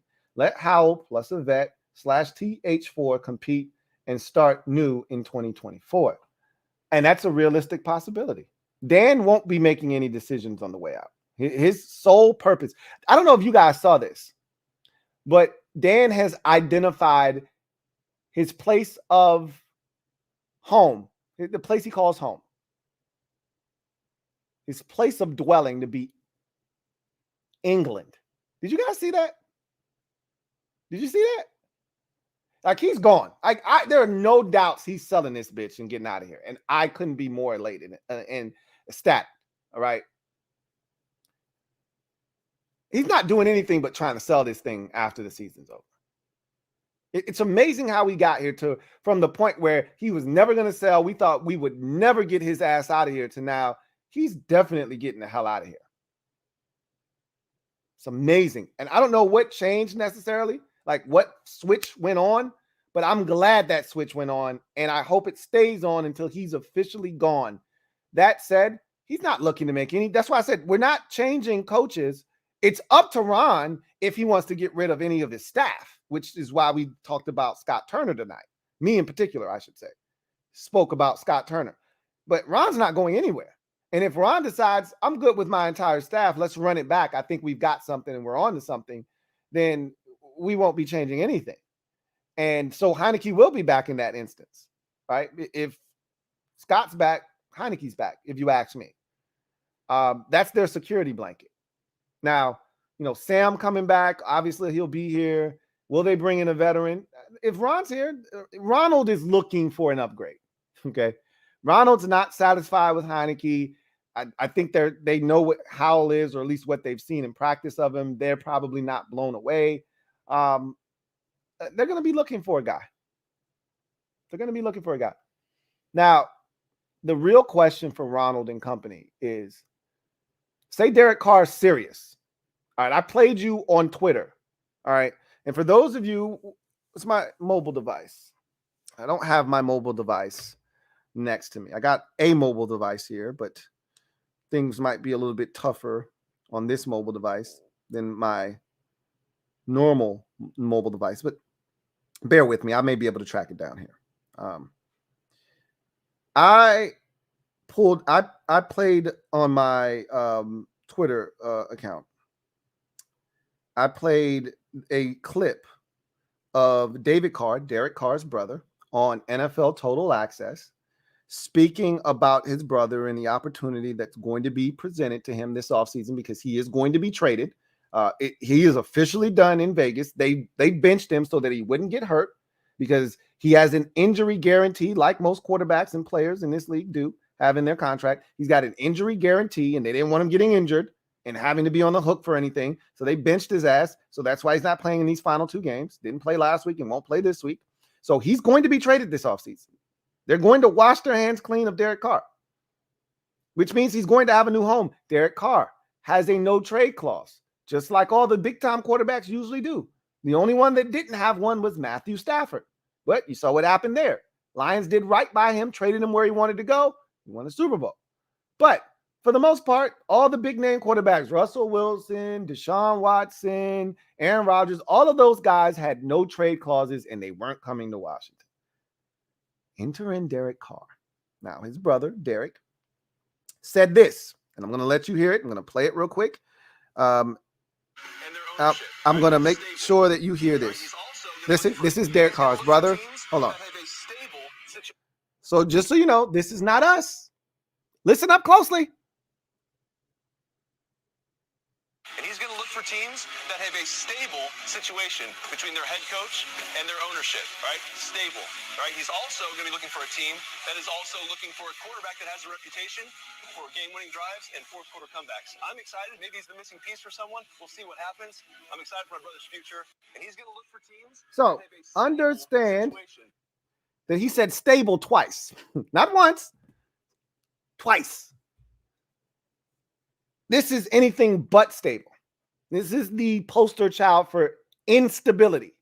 Okay. Whether Dan is here or not, shit's not stable. Either you're getting new ownership or you're getting the worst owner in football. Okay. You're either getting a really respected head coach that hadn't done shit and a terrible offensive coordinator, or you're getting a coach that hasn't won shit here with a brand new offensive coordinator. Either way, new ownership equals instability. Old ownership equals instability. Old head coach equals, I like him, don't love him. Coordinator, no, I'm good. New coordinator equals instability. So, again, I don't think this is where, if I were Derek Carr, I would want to come. Now, what are your options? Who else is fishing in that pond for a veteran quarterback? In past years, there were multiple teams. This year, with Indianapolis more likely than not looking to draft a young guy, don't think they're going to be fishing in those same waters like us. I don't know if there are going to be many teams. I thought about the Jets, but I'm like, they really are hell-bent on making Zach Wilson, which they should be, work. They said, come hell or high water. Now, they could be saying that publicly, but privately they're saying, go get us a damn veteran quarterback. Because Robert Saleh is going into year 3. They need to win just like Ron needed to win this year, or shit starts to go off the rails. People start to not have, because their year 2 looked a lot like our year 2, where they, at the end of the season, they were right in the mix. We were 6-6 last year, and I think that raised the level of expectation for this season. You know, having been when we were last year, and then having this, and you could make excuses last year. Though there were built-in excuses, reasons, if you will, why we didn't win 4 out of our final 5 last year when we were 6-6. Talk about COVID. You can talk about injuries really ravaging us, and the injuries were real last season. Not this year. I don't want to hear injuries this year. We were a relatively healthy team. We had some nicks and bruises, right? We had some guys out. Yep, center position was compromised for the 2nd consecutive year. Yep. But the offensive line, for the most part, outside of right guard, which was a revolving door, but our offensive line was pretty much, we didn't have any issues at left tackle in terms of, starting games. Now we had issues of guys, being consistent, but left tackle played pretty much the whole season. Left guard played the entire season, and right tackle, they were flip-flopping, but Cornelius Lucas was healthy the entire year. All right. So we had some stability at the tackles and at left guard. The 2 positions that were a constant, revolving door in flux the entire season were right guard and center. But you can overcome that. The Chargers, I watched them overcome injuries to left and right tackle, center. No Joey Bosa for most of the entire season. No receivers. They had Mike Williams out for 3 weeks, 2 or 3 weeks. They had Keenan Allen out for like the first 10 weeks of the season. Like, I don't want to hear that shit. I don't want to hear excuses about, this guy being hurt, that guy being hurt. They signed J.C. Jackson to be their number one. That guy missed pretty much the entire season, sans for like maybe 3 or 4 games. Like, don't talk to me about injuries. There are other teams that overcame injuries, and the Chargers aren't the only ones. There are other teams that had injuries. Cowboys had plenty of injuries. Their starting quarterback missed the first, 5 out of 6 games or something like that. I don't want to hear about that shit. Find a way. We had our chances this year. So I don't think this is a stable situation. Now, you say that's what you're looking for. You set, your expectations for what you're looking for in your new team. But remember, Derek Carr isn't free, and he's not going to be cheap. Okay, Derek Carr has a very lucrative contract that you will be inheriting. Okay, again, for the second year in a row, we would be eating a contract from a guy that was essentially being ousted from his last, job and opportunity in this league. So that's not a great situation. It's not like Aaron Rodgers where he's like, you know what? I'm done with Green Bay. I'm just looking for, new and greener pastures. This is a guy that got benched by a head coach that sucks ass that said, you know what? I'm done with you. Too many damn turnovers and mistakes. Get your ass out of here. So you're going to eat a contract. You're going to have to give up some draft compensation. The Raiders probably going to be looking for a first-round pick. Let's be honest. Derek Carr's not mince meat. Derek Carr's not 38 years old. Derek Carr's like 31 or 32, something like that. Still got good football left in him, and they're going to make you pay. So how many teams are willing to give that up? I don't know if they're going to be many. I'm looking around the league, and I'm saying, how many teams are in a position where you think you're a quarterback away from winning right now? You're not in a position to get one in the draft. Here's an opportunity for you to get a veteran that can come in and potentially put you over the top. How many teams are in that position? We go through the league. Let's do it quickly. Let's do it real quick. All right. NFC East. Nobody needs a quarterback but us. Everybody else feels good about their situation except us. Daniel Jones will be back in New York next year, even if it's on a franchise tag. NFC South. Okay. Carolina could use a quarterback, but they're in a position to draft one, right? And even if they don't, they could say, hey, we'll just roll with Sam Darnold. We actually like what he did for us this year. Are they a quarterback away? No, they're not. So they're not going after Derek Carr. I don't know what Tampa Bay is going to do. I don't know what Tom Brady's going to do. Tom could be back next year. He could not be back. That would enter Tampa Bay into that discussion. If Tom Brady leaves, I think Tampa Bay would be the best spot for Derek Carr, personally. But if Tom Brady's back, then that rules out Tampa Bay. Minnesota doesn't need it. Green Bay doesn't need it. Okay. So now we go to the NFC West. Arizona's not looking for a quarterback, even though Kyler Murray's injured. He's still there, and they just gave him money. He's going to be their quarterback. Rams aren't looking for a quarterback. They got Matthew Stafford coming off of injury. Seahawks want Geno Smith back. I mean, Geno could walk theoretically, right? He is a free agent after the season. He's not going anywhere. Perfect system for him. He's been there. He thrived there. I don't see how he wants to leave and how they let him get out of the building. I'm going to assume he's back there in Seattle. And then, of course, the 49ers have Trey Lance. They're not looking for a quarterback. Speaking of quarterback, Jimmy Garoppolo will be available as well. That's another story for another day. NFC, is that the last division? I said North. No, I didn't say North yet. North. Green Bay doesn't need a quarterback. Minnesota doesn't need a quarterback. Detroit, they got Jared Goff, and Chicago has a quarterback. I think I mashed 2 divisions together. That's why I was like, I'm confused. NFC South, I didn't go through the rest of that division. I went straight to the North. So Tampa Bay may need a quarterback if Brady isn't back. If he is, they don't need him. Panthers, talked about them, and then I left out the final 2 teams in that division. New Orleans, that's a team that you should look for. I think that's the only other team that I think, if he's serious, Dennis Allen coached with Derek Carr in Oakland. He knows Derek Carr intimately. That's the place I would look to, if I had to say. They're the perfect team. They're good defensively, got some weapons. Chris Olave, if you get Michael Thomas back, which I'm not counting on anymore, but Jarvis Landry, don't know what his future is going to be in New Orleans, but they got some stuff, man. Love their young tight end that they drafted, Juwan Johnson. Love Alvin Kamara. He's probably going to get suspended next year, but still, they've got stuff. That's the perfect spot for him, honestly. Stable organization, head coach that he's familiar with. I think that's where he wants to go ultimately. Will they be in a position to go get him? I don't know, but that's the best spot for him, honestly speaking. And then Atlanta, they're not a quarterback away. So New Orleans is one. I think that's primary spot numero uno. You get to the AFC East, Patriots no, Bills no, Dolphins no, and Jets. That's another location you have to be on the lookout for. I hear what Robert Saleh is saying, but I also know he wants to win, and I don't think they trust Zach Wilson. I'd put the Jets on the short list. AFC South, Colts, never gonna rule out the Colts. They love them some veteran retread quarterbacks, just like we do. I'd put them on the short list as well, even though they should be in a position to draft a quarterback, but we'll see. I'd add the Colts. Titans, they should be in a position to draft a guy if they come up, but if they don't, they still got Tannehill, but I'm not saying, I'm just saying, we'll see. I'd add Tennessee onto that list, even though I don't think Tannehill's going anywhere yet, but I'd add Tennessee. In Houston, no. They're going to draft a quarterback. And Jacksonville, no. AFC North, Baltimore, no. Pittsburgh, no.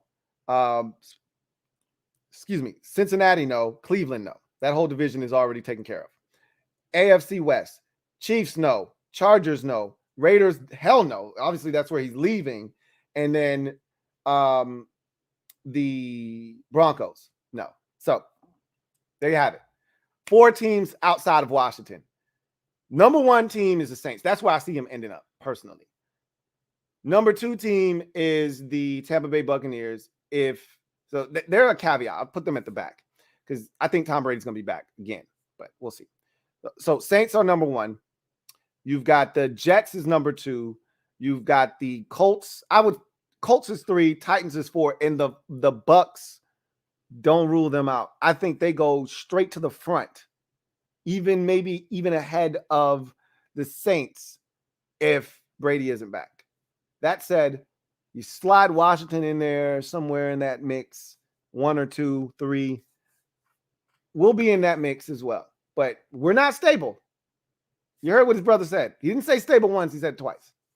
Anyway, I digress. To your point, you don't want Dan doing anything. Dan's not looking to do anything on the way out. The new ownership isn't going to come in and start rolling, have heads rolling. That's not what new ownership. We've got enough examples of what new NFL ownership looks like. And you're just think about it like this. All right. You get into, let's say you move into an apartment and you got a roommate, right? You're not going to come in and eventually your purpose is to come in and take over the entire unit, right? This is going to be let's call it a townhouse, right? Someone's already occupying space there. You move in. The ultimate goal is you're going to own this thing here, okay? It's a duplex. Let's call it a duplex. You're moving into one unit and someone's already occupying the other space. You don't just go in and start making immediate changes, right? You go in, you settle in, you get your stuff, you put your stuff in, right? But not really looking to tell them they should do this or do that, or you don't come in and you start moving stuff around the kitchen. Kind of just get settled in first, kind of see what the flow and rhythm of everything is. And then after you've been there for a little while and you've gotten comfortable, acclimated, you have a relationship with the tenants that were already there before you, now you can start moving shit around. Okay. Now you can start throwing your weight around a little bit. That's what's going to happen. That's the precedence that's been set in this league. When you get new ownership, they don't come in and start getting rid of people right out of the gate. I'm going to allow you to do a job. If you show me that you're worthy, I'll keep you on board. If I come in, you suck ass, I'm going to fire you and get my own people in here. That's usually what happens because it's rare that a coach, because again, remember, it does not take much. When I did not bring you here, you're not my guy. There are no ties. You're on a short leash. Understand that. Your leash is exponentially shorter when I'm not the reason you're here. That's in any walk of life. I vouch for people that I am responsible for. You get your homeboy a job, you're going to make sure that he's doing what he's supposed to do, right? And if they ask you, hey, Kenny, what do you think about Daryl, man? How's he doing? Daryl's your boy. Daryl's here because of you. You're going to talk Daryl up. Hey, man, you know, he's a little rough around the edges, but he's a hard worker, man. We can really use Daryl, man. I'm telling you. Dude is on time. You know, he'll do whatever you ask him to do. I think he's got some potential. You're going to talk him up. Daryl could be one or two of those things. He ain't all that. Like you put some sauce on it. That's your boy. All right. But if Daryl's not your guy, you didn't bring Daryl here. Daryl's been late a couple times. All right. Daryl, he works hard, but Daryl's always looking for that 10-minute break. Like, hey, man, when this smoke break, man. When he's working hard, but he's also a guy that'll get lost on you real quick. Anybody seen Daryl? And you can leave those things out. When the boss asks you, hey, how's Daryl doing? You can leave those things out if that's your boy. If it ain't, hey, man, I'm going to tell you right now. Hey, Daryl was late twice last week. I can never find his ass on the floor. I'm always looking for him. Every time I look for him, I find him outside on a 10-minute smoke break. I'm just telling you, we can do better than Daryl. That ain't your boy, right? So you ain't vouching for him. You're not going above and beyond the Call of Duty to make sure that he stays employed. New ownership comes in here. They'll give Ronald a chance. But the minute they see him effing up, just like the Broncos, they didn't even let the season finish out. They got rid of Nathaniel Hackett's ass after that 51-17 Christmas debacle. Hey, get your shit and get out, man. They weren't even nice to him. Get your shit. You know what? Security, escort him out, please. We'll get a box. We'll put your stuff in there for you, and we'll leave it downstairs in the lobby. Just get out. The same thing happened to Ron. When David Tepper took over, what did he do? He got a year. Cam Newton gets injured. David Tepper says, Ron, bro, appreciate. Matter of fact, we beat him. We were the ones that got him fired, which was the Happy Thanksgiving joke, right? David Tepper said, hey, Ron, really appreciate you, bro. You've been nothing but a professional. Security, come get him. But I'm going to go in a different direction, man. Hey, you got my number, right? You need a reference. That's what NFL owners do. They give you a shot. But if you're not getting it done, you're not my guy. I didn't handpick you. I didn't handpick the GM. All of these guys are tied to Ron. So if you fire Ron, all of these guys are gone. Martin Mayhew, Marty Herney, all of these guys are gone. So we'll see what happens. JB Johnson, thank you for the super chat. Greatly appreciate you. JB Johnson writes, Kellen Moore, get ahead like other teams and innovative. Sign Heinicke and save money. Super beef up the O-line like the Giants did. Sign veteran linebacker. I am not a fan of Kellen Moore. I've heard enough complaining from Cowboys fans about his play calling to know that I'm not really that interested in Kellen Moore. I've watched enough of Kellen Moore to know, like, there have been too many times where I was, why did you do that? You know, the Cowboys do stupid shit too on offense. They do stupid shit on fourth down just like we do. You do realize, like, you might not be watching them as much as I do. And I can just tell you, if you're upset and frustrated with Scott Turner, you won't be that much more happy about Kellen Moore because they're complaining about some of the same shit. The difference is they have Dak Prescott. So when they decide to throw the bitch 38 times or 44 times, they're going to actually score 34 or 38 points. Unlike us, when we throw it 34, 38 times, that's going to be attached to 2 or 3 interceptions and an ass whooping more likely than not, you know. Dallas can turn it over 2 or 3 times, but Dak can bail them out. They couldn't do that with Cooper Rush. Cooper Rush had to come in and play a clean game, essentially, because if he turned it over, they were probably going to lose. You can get away with that when you have a quarterback. Like Patrick Mahomes, I watched him have a 3-interception game against Denver. They still won, and they still scored 30-something points in that game. Like, it's Patrick Mahomes. You can get away with that. I wouldn't recommend Kellen Moore. Heinicke is cool, but and again, does Heinicke thrive in another system? I don't know, that he's not as comfortable with. I can't say he won't, but Heinicke's not a starting quarterback. Solid, but he's not a starting quarterback. So that would not be my offseason cheat sheet. All right. But to each its own.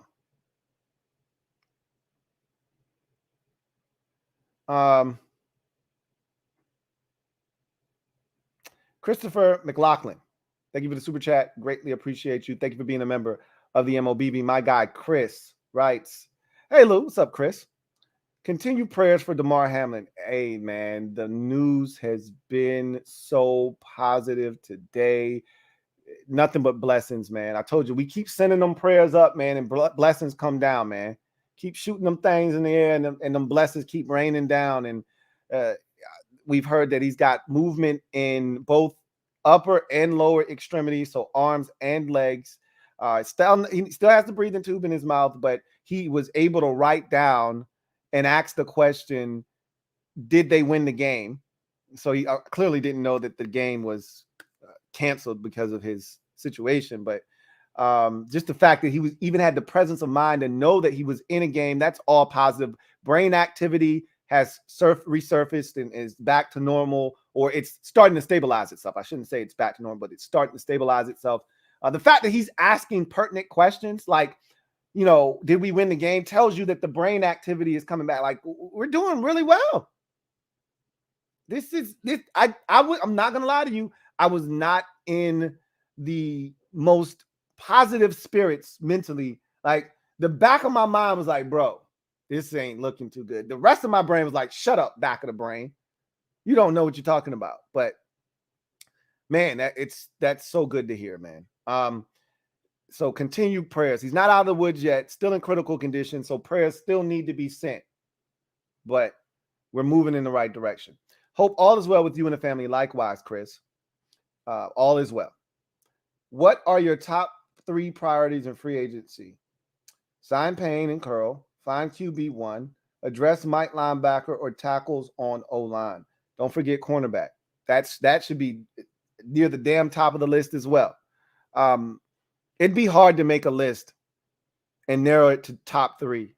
But QB1 is clearly the top of the list. That goes without saying.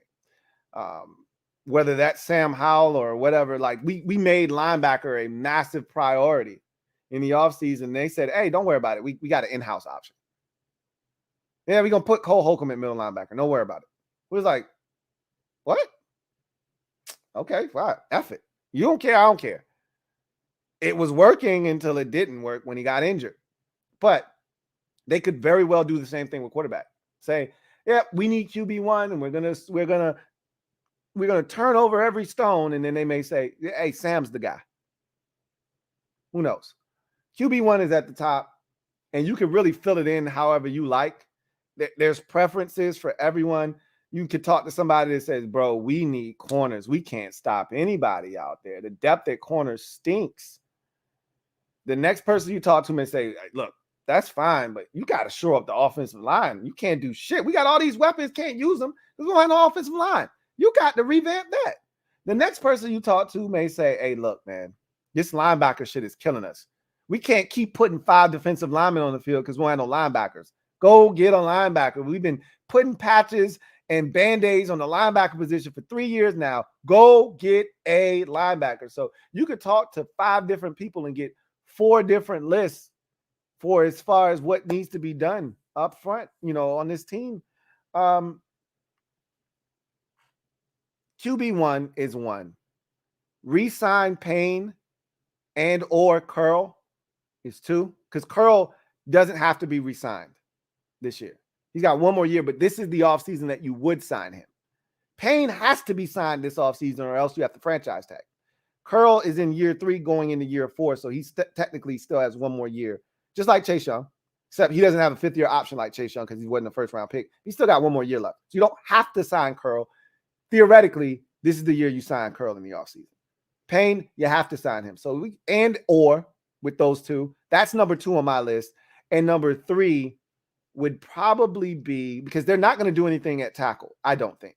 I think between Cornelius Lucas and Sam Cosmi, they think they've got a tackle on the roster already. They're going to have to do something on the interior, though. I love Chase Roullier, but he's been hurt 2 straight years. So at this point now, I can't trust him. I love Tyler Larson, but for 2 straight years, he hasn't made it out of the season either. So I think you have to do something at center this year. It doesn't have to be anything early, right? They claim they really like Chris Paul. He's going to play. He's starting on Sunday. I'm going to be watching Chris Paul very intently because we may not have to do anything at guard. He may be able to play guard for us, okay? We may have an answer in-house at guard in Chris Paul. So we'll be watching, or at least I will be, to see if that's a need. Because if you tell me Cosmi's going back out to right tackle, and look, he hasn't been able to stay healthy either. So I don't know if you trust him. But even if he can't stay healthy and Cornelius Lucas is back, which he is, he signed a 2-year deal, then you should be fine. Between Cole Luke and Cosmi, you're fine at right tackle. They're not going to do anything. They just gave Charles Leno Jr. a 3-year deal last year, an extension. He's not going anywhere. Even though you don't love him, I told you could do a lot worse than him at left tackle. Center and left guard, I don't think you bring back Norwell, nor, did you see what I did there? Nor Trey Turner. I would get rid of both of their asses. Both of those need to be upgraded, if you ask me. And then I think you have to take a look at center too. So you could argue that those 3 right there need to be addressed. That might be number 3 on my list. As a matter of fact, that would be. I think I would make it a tie between that and corner, though. Because you got to do something at corner, man. That shit is not good enough. You know, it is not good enough back there.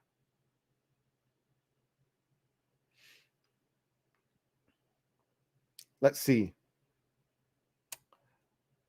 Got another super chat. This one is from my guy, Chris, again. Double up. Thank you for doubling up, Chris. Greatly appreciate you, my guy. Chris writes, hey, Lou. I saw that one already. Am I tripping? Or is this the same one you just ran it back a second time? Yeah, it's the same one. Yeah, I already read that one. All right. Let's see. Chris Devers, thank you for the super chat. Greatly appreciate you, my guy. CD, what's going on? Writes, yo, Lou, hoping my boys win Sunday and no injuries. I'm hoping your boys win too on Sunday. And I, too, am looking for no injuries for both teams. I don't want any of your guys getting injured heading into the postseason. I don't want any excuses as to why you lose in the postseason. I want you to go in there with a clean bill of health and give yourself the best shot to win. And then I want you to lose in the playoffs. However, I need you to beat us on Sunday. So I will be rooting for you, not to kill us, right? But I would be rooting for you. Like, the best possible outcome for Washington on Sunday would be like those 2019 games with Dwayne. You remember those? You know, when we were rooting for us to lose, but you really didn't want us to get embarrassed because you wanted, I really wanted Joe Burrow secretly, but you wanted Chase Young, right? That was the Chase Young Bowl because we knew we weren't going to get the number 1 overall pick. Cincinnati had all but locked that up. And he was playing good down the stretch. You know, he had that crazy start to the game against the Giants. It really was the Eagles game where he tried to go win. And you were like, yo, Dwayne, bro, chill. What are you doing? Are you really trying to stop it?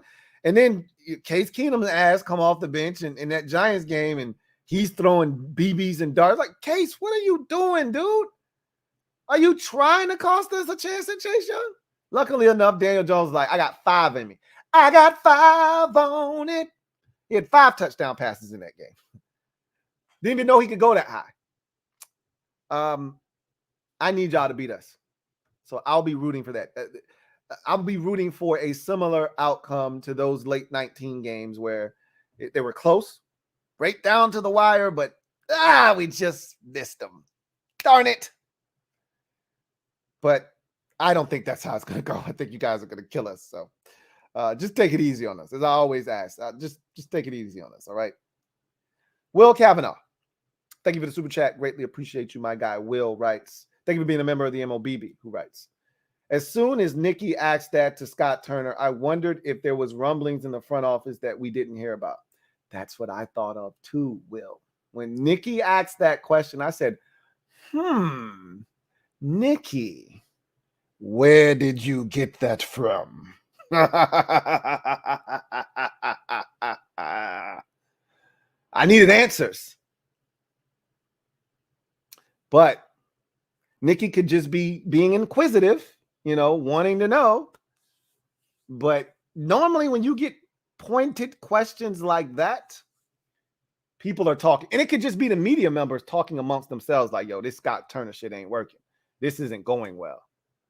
And she just asked the question. But, those reporters also hear things.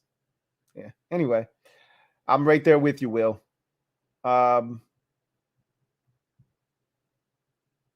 Let's see. Ryan Rosen, thank you for the super chat. Greatly appreciate you.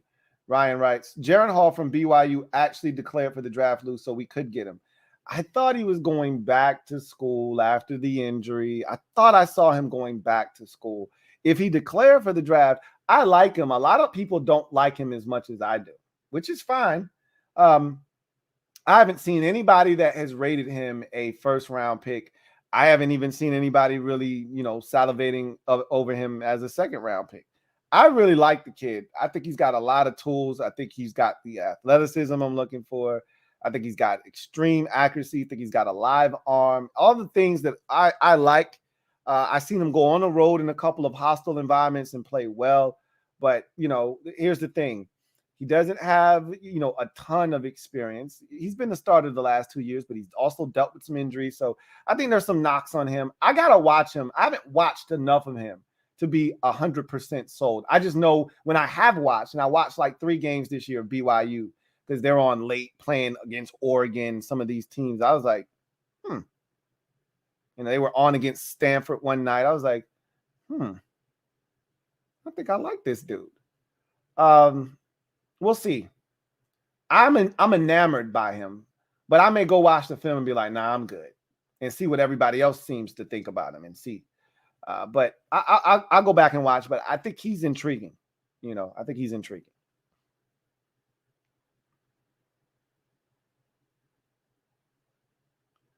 All right. Let's see. DJ23, thank you for the super chat. Greatly appreciate you. DJ, thank you for being a member of the MOBB, writes, we know what next season is going to look like with Ronald and company. Let's just have Taylor and Sam next season use that money to re-sign guys because the QBs are way better in next year's draft. We keep saying that. We keep kicking the can down the road like, hey, this draft class is going to suck. Next year's class is going to be crazy. Now we're saying this year's class is going to be okay. Next year's class is going to be crazy. And then we're going to get there, and then they're going to be 2 guys again. And you're like, hey, this year's draft, because you know what's going to happen if we bring Ronald and company back. We're going to be in the same spot. 8 and 10, 8 and 9. Shit. With Ronald, 7 and 10 more likely than not because we can't get over 7 wins. So you already know what it's going to be. You bring back Taylor and you Sam or whomever, the likelihood is we'll be right there at 7 and 10 again. 7, 9 and 1, whatever the hell it is. And we'll be right in no man's land again, drafting. And then we won't be bad enough to get the top 2 quarterbacks in the draft class. We won't be good enough to make the playoffs. And then we'll be like, oh, you know what? Let's wait until next year. The draft class will be a lot better then.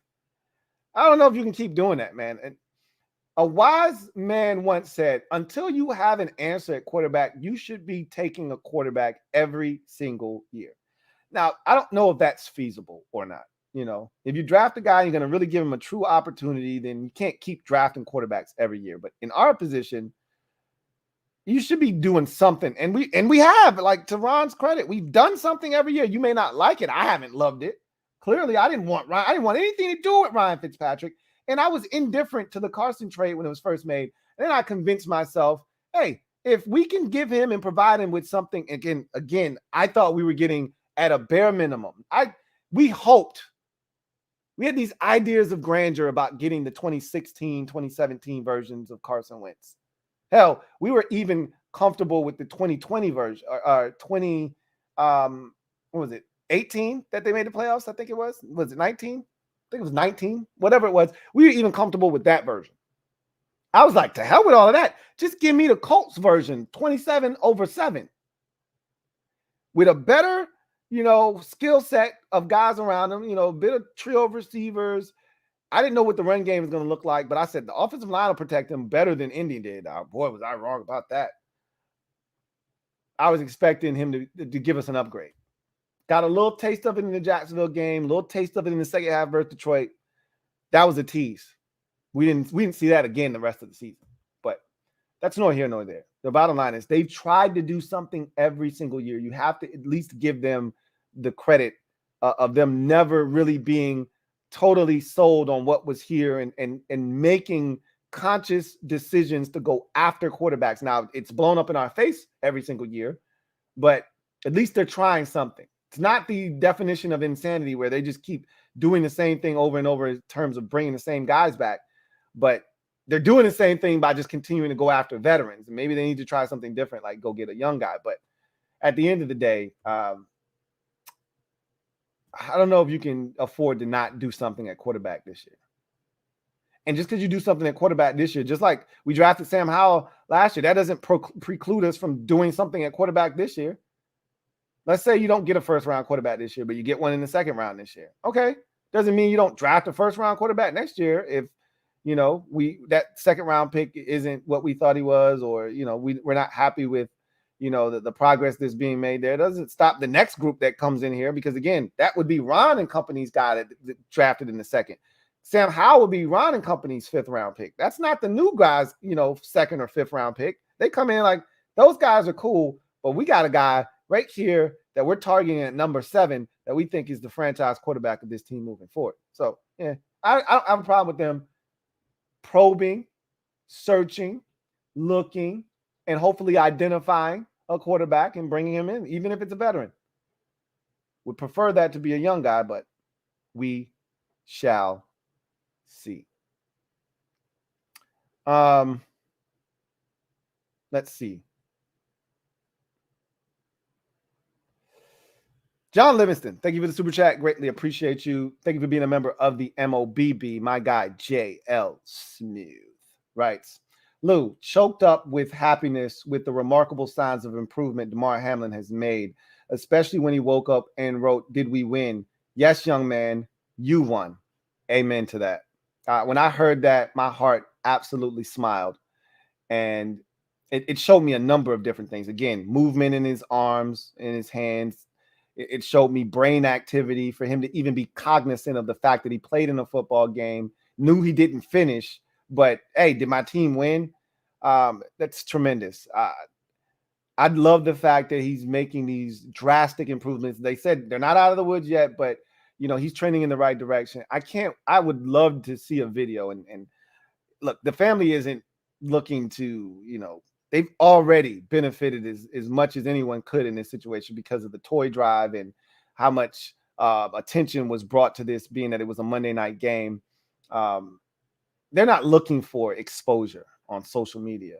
I would love, however, to see his face when he, finds out what impact he had with this situation and what this toy drive, this GoFundMe that he started when he was just looking to hit a target of $5,000, to see where it has gone to upwards of $6 million, like insane.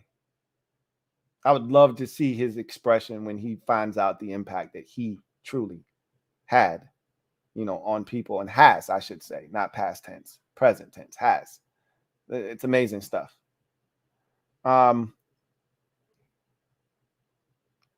Let's see. Got another super chat here. This one is from my guy, Chris. Once again, really appreciate you, Chris, who writes, hey, Lou, it's hard to say this. And this is your true double up. Double up. Thank you for doubling up.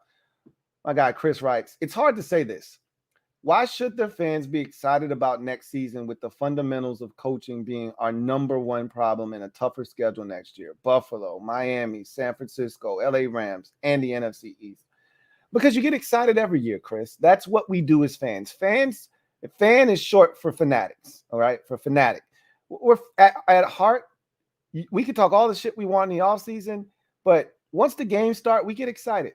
You know, a couple of years ago, I said, we're going to suck. Ryan Fitzpatrick is our quarterback. We're going to stink. The year before that, I told everybody, we're going to be one of the worst teams in football in 2019. There was no way. You just looked at the first 5 games of the season. There's no way that we were going to be any good, and Jay Gruden wouldn't be fired after the first 5 weeks. We all predicted that, right? But as a fan, even in saying that, you get to week 1 and you're like, hey, why not us? You get to week 2, hey, why not us? After week 2, if you suck the first 2 weeks, you're like, I know it's not going to be us. But it doesn't stop that excitement from flowing when, the season gets underway. That first preseason game when the fellas hit the field, you're going to see them for all of 2 seconds, but you're still excited. That's why you get excited, Chris. If you're talking big picture about the season, though, I mean, again, if Scott Turner's back, there's no way in hell any of us as fans are going to be confident. And he could prove all of us wrong, but that's highly unlikely at this point. There's no way we trust Scott Turner. And again, I just want to say this about Scott Turner. He's not a terrible offensive coordinator. I've made this abundantly clear. I'm sick and tired of having the same conversations with Scott Turner over and over again. After a while, you get tired of talking about situational awareness. Either you get it or you don't. Clearly, he's not aware situationally. So I'm tired of wasting my voice talking about 4th and 1 and what you should and shouldn't do. I'm tired of talking about red zone efficiency and what you should or shouldn't do. I'm tired of saying, hey, we got this 6'6" tight end. We got this other 6'6" tight end. Hey, we got this 6'5" receiver. You should use them in the red zone. They may be beneficial to us down there and him still not use them. I'm tired of hearing people say, you know what? Scott Turner's offense isn't quarterback friendly. Did you hear that from Logan Paulson this week? JP Finley had him on the radio program, and he said, hey, this offense really isn't quarterback friendly. You know who else said that earlier this season? Ryan Fitzpatrick said that about this offense, that is not quarterback friendly. We've heard this from multiple people that talked about this offense as not being quarterback friendly. We heard Carson Wentz say, I don't have the ability to audible. I can set protections, but I don't have the ability to audible. It's not a quarterback friendly offense, and he doesn't adjust to what his players are capable of doing. He had the audacity to sit in the press conference today and talk about, working the guys' strengths. I don't see you throwing high back shoulder fades or fades in general, or 50-50 balls in the end zone to Logan Thomas, Cam Sims, or Cole Turner. I don't see you playing to their strengths. Spare me. Give me a break. He's not a terrible offensive coordinator. He knows football. He can look. If Heinicke would have completed some of the passes where guys were open, we'd be singing a different tune this season, just so you know. But that said, he limits the margin of error that you have. He shrinks it because of his inability to adjust and adapt. Because of that, we need better. We should not be exposed to that again. So if he's back, I don't think there will be a level of trust with the fan base, with Ronald and company, that will give us this feeling that we're going to do anything noteworthy next season. You bring in a new offensive coordinator, well, there's a chance. I still love my trio of wide receivers. I still love the backfield that we're going to put on the field. Yep, need to do some work on the offensive line. I'm pretty sure that they will. You still need to upgrade the defense, linebacker, corners, et cetera, but I think we like the defensive line. I think we like the safeties and what they were able to provide for us this year. I think we like some of the things we saw from, Benjamin St. Juste and some of the other, Jamin Davis, some of the other younger players. I think there's enough here that you can be excited if more changes are made, more upgrades are made. I think you can be excited about some of the core and the nucleus of this football team. But certain changes have to be made. Scott Turner is one of them for sure. All right. Rudy Trujillo, thank you for the super chat. Greatly appreciate you. Rudy writes, and Ron, we trust shirts. Fire him ASAP. I'm guilty as charged. I had the Ron's plan shirts after that first year. I told you, I felt fortunate as a fan that Ron chose us. Okay. We didn't choose Ron. Ron could have chosen any of the opportunities that were available that offseason, including the Giants, where he had a working relationship already with Dave Gettleman. And Gettleman had already said he probably didn't do enough to lure Ron to New York. Had he been a little bit more aggressive, he thinks he could have gotten Ron in New York. And he might have gotten Ron in New York if he would have come calling first. I think really what happened was Ron was anxious to get an opportunity. Washington was the first one to come calling. Washington offered him like a Godfather offer, an offer he could not refuse when the Giants weren't going to make him coach-centric. They had a GM already. Nobody else was going to give Ron the kind of power that he was going to get here. He couldn't turn this down. Now, what Ron didn't know, and I think if he did know, he would not have signed on the dotted line, okay? He did not know what he was getting himself into. He called 2 or 3 people. All of them said, hey, Ron, you'll never get another deal like this, bro. You should sign it. Like, you're not going to get to be anybody's GM. You're not going to get to handpick all of the staff from the front office down to the quality control offensive coach. You're not going to get to do that anywhere else. And he's going to pay you a 5-year deal. Good money. I think the guy that he called that sold him, which was the worst person he could have called, was Joe Gibbs. Joe is so positive. Joe probably told him, look, as long as you keep Dan involved, he won't be a problem. I guarantee you this, Ron. He won't be a problem. Just keep him in the loop. Make him feel like he's got all the right answers. But if he would have called somebody that knows, they would have said, hey, bro, I'm telling you, it ain't worth it, bro. Ron, listen to me. Look at me. Go take the Cleveland job. Go take the Dallas job. Go take the Giants job. All of which were available that offseason. Don't take this job. You do not want what comes with this job. I think he would have adhered to that because I think there have been many a times Ron has woken up and come to work and said, oh my God, another storm, another shitstorm I've got to try to put out. Like, this shit doesn't even have anything to do with me. But you signed up for this, bro. I was guilty. Guilty as charged. I was guilty. So I can't even lie. Get caught up. Get caught up. Get caught up. Thank you for the super chat. Greatly appreciate you. Writes, seems just like yesterday. We were talking playoff scenarios. Now I'm watching college QB highlights. LOL. Man, I can't lie. I'm so jealous of New York. You ain't lying, man. It was funny.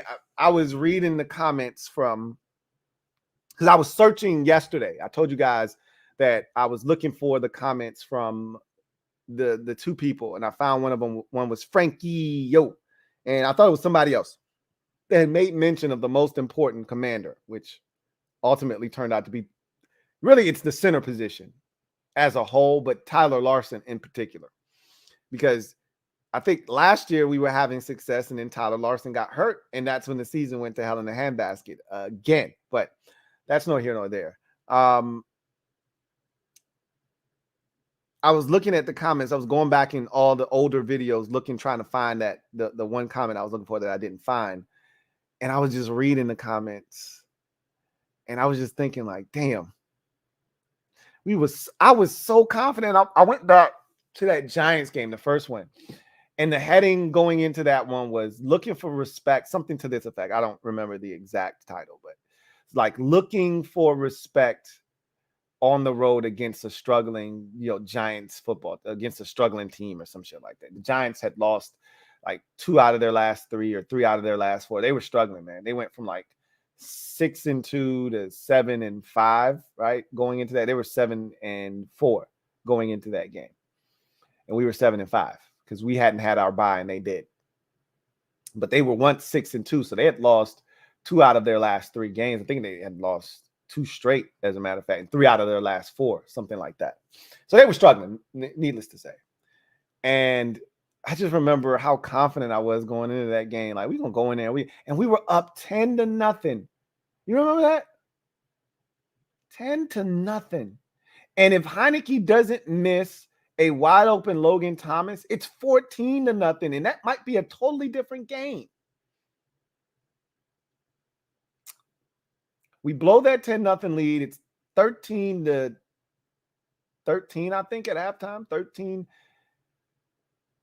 Yeah, it was 13-13 at halftime because they got the fumble on the first possession of the second half, took the lead 13-20, and nobody scored the rest of the game until Washington scored that touchdown to make it 20-20, and that's what the score ended up as a 20-20 final in overtime. I had so much confidence. Going back and reading those comments, so much confidence going into that game. And then my confidence had swelled, if you can believe that. After that tie, I'm like, they got nothing for us.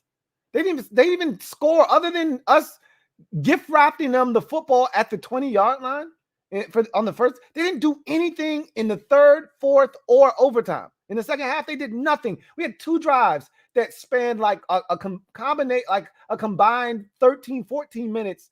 You know, one was 11 plays in like 8 minutes. The other was 12 plays in like 6.5 minutes. And we didn't get any points out of either one of those drives. Penalties, a missed field goal, stupid sack, all that dumb shit we did. And I'm thinking to myself, we dominated these clowns. They got nothing for us. They're going to come in on a Sunday night in a massive game. Crowd's going to be rocking. Chase Young's going to be back. They're going to get ambushed. Well, crowd was rocking. Chase Young did not play. We got ambushed, okay? And we played scared and tentative, and the rest is history. And it's just amazing reading the comments from those videos. And then I never lost hope, but you could see it waning. You know, starting with that first Giants game, supreme confidence. I think my confidence level went through the roof after that job because I saw the Giants up close and personal. I'm like, oh, they got nothing for us. If we don't turn over, if we don't do stupid shit, they got nothing for us. Well, what do? We did all the dumb shit. Turnovers, penalties, missed opportunities. We did all the dumb shit that you have to do. Played conservative and scared. Gave up 4th and 7s and 9s and stupid shit. Did all the dumb shit you do to lose games. And then it went from, all right, we still good. We're probably going to lose to San Francisco, but we're going to beat Cleveland to, hey, we still good. We got Cleveland, but shit, if we lose, to, damn, we suck. We lost, and it's over. It's amazing. Just 1 month. 1 month's time. It went from, bro, I told LB on the last Super Friends, he sat there, looked me right in my face and said, y'all ain't going to the playoffs. He said it. He said it nonchalantly, like, bro, get out of here. Y'all ain't even making the playoffs. I was so incredulous when he said that. My blood was curling. Like, oh my God, he's going to be so wrong, and I can't wait to throw it in his face. This is why I don't bet on Washington. This is why I usually don't talk shit on behalf of Washington, because why? All they do is make me look like a damn fool every single time. There was that one time at band camp, right? There was that one time when I told LB, don't be undefeated. Don't let me catch you undefeated in these streets. I got something for your ass. We were 2-5 at the time when I made that statement. Or excuse me, 2-4 when I made that statement. It's not like we were playing good ball. We had just beaten the Bears 12-7. We weren't playing good ball. But I still had the audacity to tell them, don't let me catch you in the streets in week 10 undefeated, bro. I got something for your ass. So every now and again, I'm right, but boy, they made me look like a damn fool again. Egg on my face like always when I'm talking about this team and talking shit on behalf of this team. So, yeah, I am jealous of the Giants. I've already said that. I'm envious. I'm jealous. I'm all of those ugly emotions that shouldn't exist, that aren't healthy for you. I'm all of those shits, all of them above.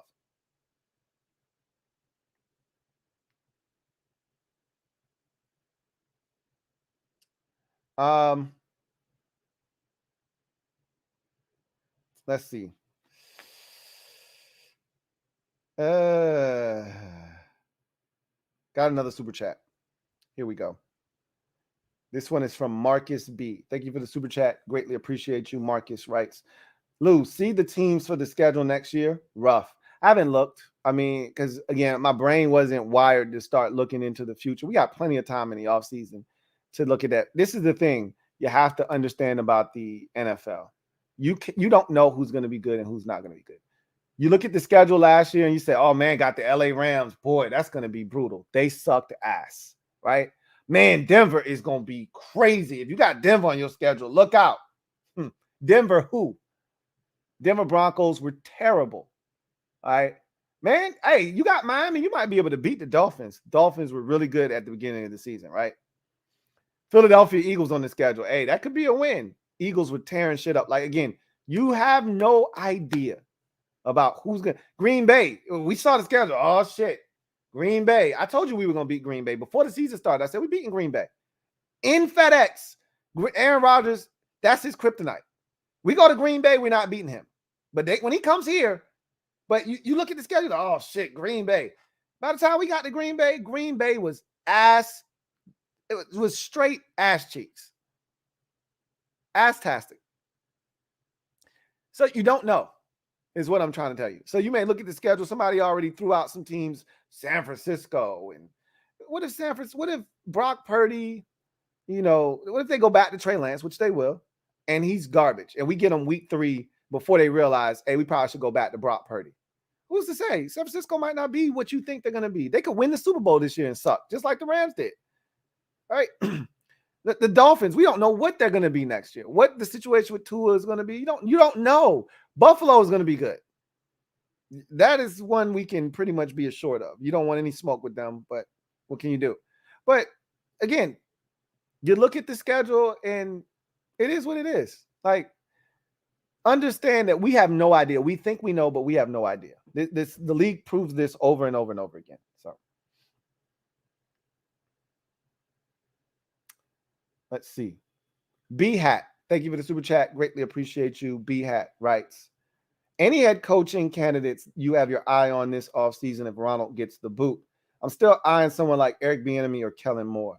I'm not interested in Kellen Moore. Eric Bieniemy is interesting, but I'd have to do homework on him because there's a reason he hasn't gotten a job yet, other than he's not interviewing well, which that goes a long way. If a guy, Joe Judge sold the Giants. Hell, he sold me. I was on board with Joe Judge. He made a hell of a impression on me with that opening speech in Salvo, and we saw what he was. But if you go into a room, you can sell a coach, or you can sell an organization on why you should be their next head coach.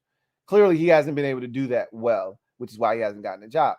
But doesn't mean he won't be a really good head coach if he gets the opportunity. But I know he's not calling the plays either. Andy Reid is pretty much the brain trust over there.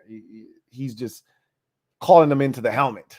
All right. But they've come up with a system of plays that they want to run, yada, yada, yada. I think Bieniemy may be a good candidate. We'll see. Byron Leftwich is another guy that will have his name mentioned. D'Amico Ryans is another guy that will be up there on a lot of people's short list for an opportunity. I'm more probably intrigued by him. In this league, if you have a young quarterback, then you would like to marry that young quarterback with a young offensive mind, if at all possible. We don't have that guy here unless Sam Howell emerges as that guy. So I'm not too concerned with getting the offensive-minded coach here in Washington. But generally, how this thing goes, i.e. Jay Gruden, opposite side of the football. Because usually the side of the football that wasn't good was the side where the coach wasn't as involved. Again, i.e. Jay Gruden's offense was always, Jay could scheme it up. Jay just couldn't stop anybody from shitting all over us on offense. And his offenses were never good enough to outscore anybody, unless you go all the way back to the 16 season, when we were winning some shootouts then. But that wasn't who we were supposed to be. So you go from one end of the spectrum to the other, where you go, we need a disciplinarian and we need a defensive coach because the defense stinks. So you go get Ron. Ron comes in, defense gets better. 2 out of the 3 years, the defense has been good enough. All 3 years, the offense hasn't been. So there's a common thread there. Common denominator is your head coach is a defensive-minded guy. Your offensive coordinator isn't very good. So you may lean towards an offensive-minded guy for your next head coach. figure you go get a good defensive coordinator and the defense should stay where it is, which is a quality defense and good enough for you to win with. That may be the thought process. But again, the way I see it is I'm just looking for young, energetic coach that gets it, that if he's coming along is going to bring a quality staff. Because I think now in today's NFL, you got to have a good staff. That's how you win. You know, you don't get, if you're an offensive minded guy and you don't get a good defensive coordinator, all of your efforts will be wasted. You can go out and score 32, but you're going to give up 35. If you are a really good defensive minded coach, but you don't get the right offensive guy, you end up being Vic Fangio. All right. Defense is good every single year. Offense is trash. So what you ultimately have to do is you got to go in, get a job, but you got to bring some dogs with you. And yep, they may get a job in 2 years' time, but so be it. Hopefully you're like Buffalo. Sean McDermott went in there, brought Brian Daboll with him, and look what Daboll did for Josh Allen, right? And because of that, Daboll got a job. What did he do? He took the quarterback's coach, Ken Dorsey, and said, hey, you're the next offensive coordinator. That's what you're hoping to do. Just keep the party going. Nothing's, changing. No verbiage changing. All we doing is we keeping the party going, right? Because if as a coach, you want your guys to get jobs because that means you're doing something right. That means your team is successful. Rarely are coaches being plucked from bad football teams. It's rare that a team goes 3-12 and somebody's over there Birdman hand rubbing looking at your D coordinator. Y'all went 3-12, or can't go 3-12. Y'all went 3-14. Y'all went, back in the day 3-13. Not looking at your D coordinator. Y'all sucked. Even if the defense was really good, still don't want your shit. Generally, guys get hired when there's success. That's why after the first year here, Scott Turner was being mentioned as a potential head coaching candidate. Man, and he did a hell of a job his first year. when Dontrell Inman and Wright and Steven Sims Jr. are among the best you got at receiver, you got to be doing a lot of shit right. On the team, a rookie running back and Peyton Barber as your other, reliable running back. JD was really good that year, but he did a lot of good things that first year. And so he got some attention. I was like, ain't no way he getting a job though. He wasn't that damn good, but his name got mentioned. After that, I was like, if you want him, you can take him. You can have him. But nobody's coming calling. This offense isn't good enough. We could have made the playoffs this year and nobody would have blinked. And Scott Turner wouldn't be on anybody's short list. His offense wasn't good enough. Do I have my eye on anybody in particular? DeMeco Ryans is the one guy that I'm kind of looking at like, I'm intrigued. Show me more. Tell me more. But that doesn't mean he'll be a good head coach. He just got juice on he reminds me of Robert Saleh, juice on the sidelines. I like Saleh as a head coach in New York. And if DeMeco Ryans is anything like him, I think he's got a chance to be a successful head coach as well. Again, staff matters. That offensive coordinator needs to be on point. So I like Eric. I think there's some guys out there, but I think I would more so like to see somebody have a vision for this defense, like a DeMeco Ryans, have a vision for a Chase Young, for a Montez Sweat or a Deron Payne or a Jonathan, and say, hey, I'm going to come in. Like, this defense is good, but I can turn this shit into a ferocious unit that will be out here having teams dreading playing Washington. That's when you spend as much first-round draft capital between Jamin Davis and Deron Payne and Jonathan Allen and Montez Sweat and Chase Young, when you spend that much first-round draft capital up front, I need more than just, hey, man, these guys are really good. I need these boys to be dominant. And that's really what I want is I want a head coach that's going – and again, what's more sustainable in this league? Offense or defense? That's easy. Offense. You get the right quarterback, you will have a chance for 15 years. Just off the strength of a quarterback giving you a chance. Defense can come and go. You have one or two injuries. We've seen this in the NFL. Hell, we saw it with San Francisco. One of the most dominant defenses we've seen in the last decade in 2019. Injuries on the defense ravaged them in 2020. They take a massive step backwards, or did I have that wrong? One of the most dominant defenses we've seen in the league in 2019. It was 19 because that's the year they came in, beat us 9-0 in that slop fest, and they were doing mudslides and shit. And Kyle Shanahan was talking shit in the locker room after the game. It was 19. Go to the Super Bowl, they lose. Injuries ravaged them in 2020. And they are shell of themselves. They don't make the playoffs. They win like 7 games or whatever. You know, 7. I think they won 7 games that year. Defense can come and go. It can fluctuate with injuries. Offense, though, as long as you got your quarterback, you got some weapons, you can do that shit every year.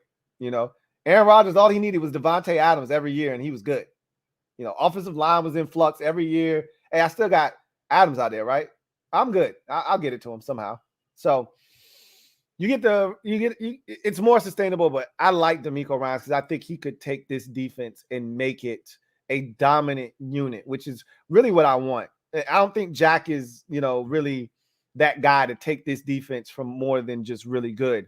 I think Jack is solid, but if you're really looking like like Myles Garrett was standing up 3 yards in front of our center, Wes Schweitzer, on Sunday. And at the snap, he just took off, ran by him, got the sack. When's the last time you've seen Chase Young standing up anywhere other, or Montez Sweat? You take either one of them. When's the last time you've seen either one of them standing up anywhere other than outside defensive end on either side of the field? When's the last time? I may say never. I don't know if I recall ever seeing either one of those guys slide. Myles Garrett lines up as a 3-tech. Myles Garrett stands up, as you saw. Myles Garrett is walking around when they play the amoeba defense. Aaron Donald moves around. He plays in, he plays inside. Aaron Donald, they will take Aaron Donald. They will put 3 guys on one side of the line with him so that you are forced to give him a one-on-one and leave one guy on the other side. This is on an obvious passing down, right? And leave one guy on the other side of the center. So you have to give Aaron Donald a one-on-one that he's going to win. I watched the 49ers do the same thing. So that Nick Bosa would get a one-on-one. You have to give him a one-on-one. We're not doing the shit like that here. Everything here is twists and stunts, which they work too. The 49ers do it all the time with Nick Bosa, and he comes free. But also, there are creative ways you can scheme up stuff to get guys matchups and give them a chance to use their athleticism other than just rushing a guy, straight up off the edge. And I don't think you're going to get that out of Jack Del Rio. I would love to see DeMeco Ryans here. But again, we'll see what happens. Dean Gabare, thank you for the super chat. Greatly appreciate you. Who writes, from 7-5-1 to this, he says, from 7-5-1 to this is just ridiculous.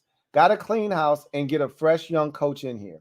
Just had a baby girl this past Tuesday, so that's a win. Congratulations. There's nothing like bringing a brand new life into this world. It is priceless. You will enjoy that baby girl. So glad to hear the news. And once again, congratulations to you and your family for the newest addition. It's so frustrating. I've already, played that back already as to going from that 7-5 game first time around with the Giants to, where we are now is crazy. Will Kavanaugh, thank you for the super chat. Greatly appreciate you. Double up. Thank you for doubling up, Will, who writes, Adam Schefter announced that the NFL never considered an 8th team. That's the thing that was going around. There's a lot of things that have been going around. And like I said, I told you already, everything is on the table. Now, whether they considered an 8th, this is the same NFL that said they never told the teams that they had 5 minutes to prepare. Like, I don't believe anything that the league says. All right. So there's that. I do think that was something that they might have, again, it could have been a fleeting thought. They might not, I don't think they were going to ever make it. That's not something you do this late in the season. You're going to have an 8th team. If that's a provision that you're going to put in, that teams will know that before. Like Washington literally put Antonio Gibson on IR. They got 97 guys resting. You wouldn't do this late in the season because if Washington knew that there was still a chance, They wouldn't be preparing, Sam Howell to play this week. You wouldn't have 97 guys out of this game. It'd be a different vibe. So I don't think they were ever truly considering it. But I firmly believe this. I can't confirm nor deny this, but that was a conversation. It may have been a fleeting thought. They may have, somebody suggested it. They said, no, I don't think that's something that really fits in the best interest of integrity for the league. And then they moved on. But it was a conversation. They scrapped it, but it was something that they discussed. I don't think they would ever do that, though. And and I had already made that abundantly clear. I don't see them adding an additional playoff team because teams have worked hard to acquire the bye, right? I don't think you do that. And you're allowing another team in with other teams not really having the, thought process of, hey, I could still get in. Washington's been mathematically eliminated. Other teams have been mathematically eliminated because why? There's no 8th playoff team in each conference. I didn't see them doing that, but I do think that was something that was talked about at some point. Jason Rogers, thank you for the super chat. Greatly appreciate you. My guy, Uncle Jay, thank you for being a member of the MOBB, writes, God bless. Number 3 has a real chance to smell its flowers. And I only say real chance because I don't want to jinx anything. Man, it's trending in the right direction. And yes, I was so happy to hear. We live in a world where things go through, news cycles. And, I thought the most profound thing that I heard of all of this, everybody was loving Ryan Clark's speech, and it was good. I preferred what I heard from Marcus Spears. And his message was that, look, his family, they're the ones that are in Damar Hamlin. They're the ones that are going to have to deal with this because we're going to move on. That's what we do in society. Everybody's like, Drake had a song where he I forget the exact line, and it was a great line. I enjoyed that line thoroughly. But it was something to the effect of everybody going RIP about it, and then 3 days later, ain't nobody talking about it. Essentially, is what he said. I can't remember the exact line, but that's how it is. You people always, are in the moment. Oh, everybody's grief stricken, and they're, oh my God, this is a crazy situation. And then 2 days later, all right, what's the next thing? What are we talking about now? And you just forget about it. Like, I've been checking. First thing I've done every day this week is I've awakened, and I've checked my phone to see are there any new updates on Damar Hamlin's status. And so anytime I get something, I'm hoping for the best. I'm preparing for the worst, but I'm hoping for the best. And I've got nothing but great reports every single time. And the ones today were absolutely fantastic, and we're trending in the right direction. And yes, I want to see the day where this guy can fully smell his flowers. Absolutely. Ethan Dykes, thank you for the super chat. Greatly appreciate you. Double up. Thank you for doubling up, Ethan, who writes, trade players for next year. QB class looks loaded. We could talk about the QB class for next year. And again, you can never say what is or isn't going to be, because none of these guys that you're thinking are going to be good are locks, shoo-ins. None of these guys are, Andrew Luck going, because even Joe Burrow wasn't Joe Burrow going into his final season. Joe Burrow was a 3rd-round pick that decided to go back to school for that final year at LSU. We saw what all happened, and all of a sudden he's the number 1 pick in the draft. But, he wasn't a consensus preseason All-American and Heisman, on the Heisman watch list. So, Michael Penix Jr. goes back to Washington. Yeah, we like him. He could go back there and tear it up and end up being a first-round pick. He could go there and stink next year for all we know. And we're looking at Michael Penix Jr., or he could get injured. And we all of a sudden, look, Herndon Hooker, all year long, I'm intrigued by it. I watched a lot of Tennessee ball this year because they were one of the better teams in the nation. And we get SEC football around these parts. I'm watching him, and I'm thinking he might not be a bet, because I'm thinking worst case scenario, Herndon Hooker is Jalen Hurts 2.0. Like, worst case scenario. I think this kid is probably a solid NFL quarterback. And if he gets in the right situation with the right offensive mind that can bring his talents to life, he could be a really good quarterback in this league. Boom, he tears his ACL. Now, where does he go? I don't know, but there was talk about Herndon Hooker as a potential second-round pick. Could sneak into the first, depending on who you talk to. That's dead now, You don't know what's going to happen. I don't like speculating. I don't like projecting.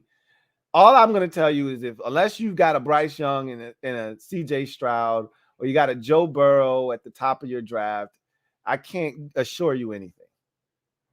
I can't assure you of anything. So we'll see. We'll see what happens.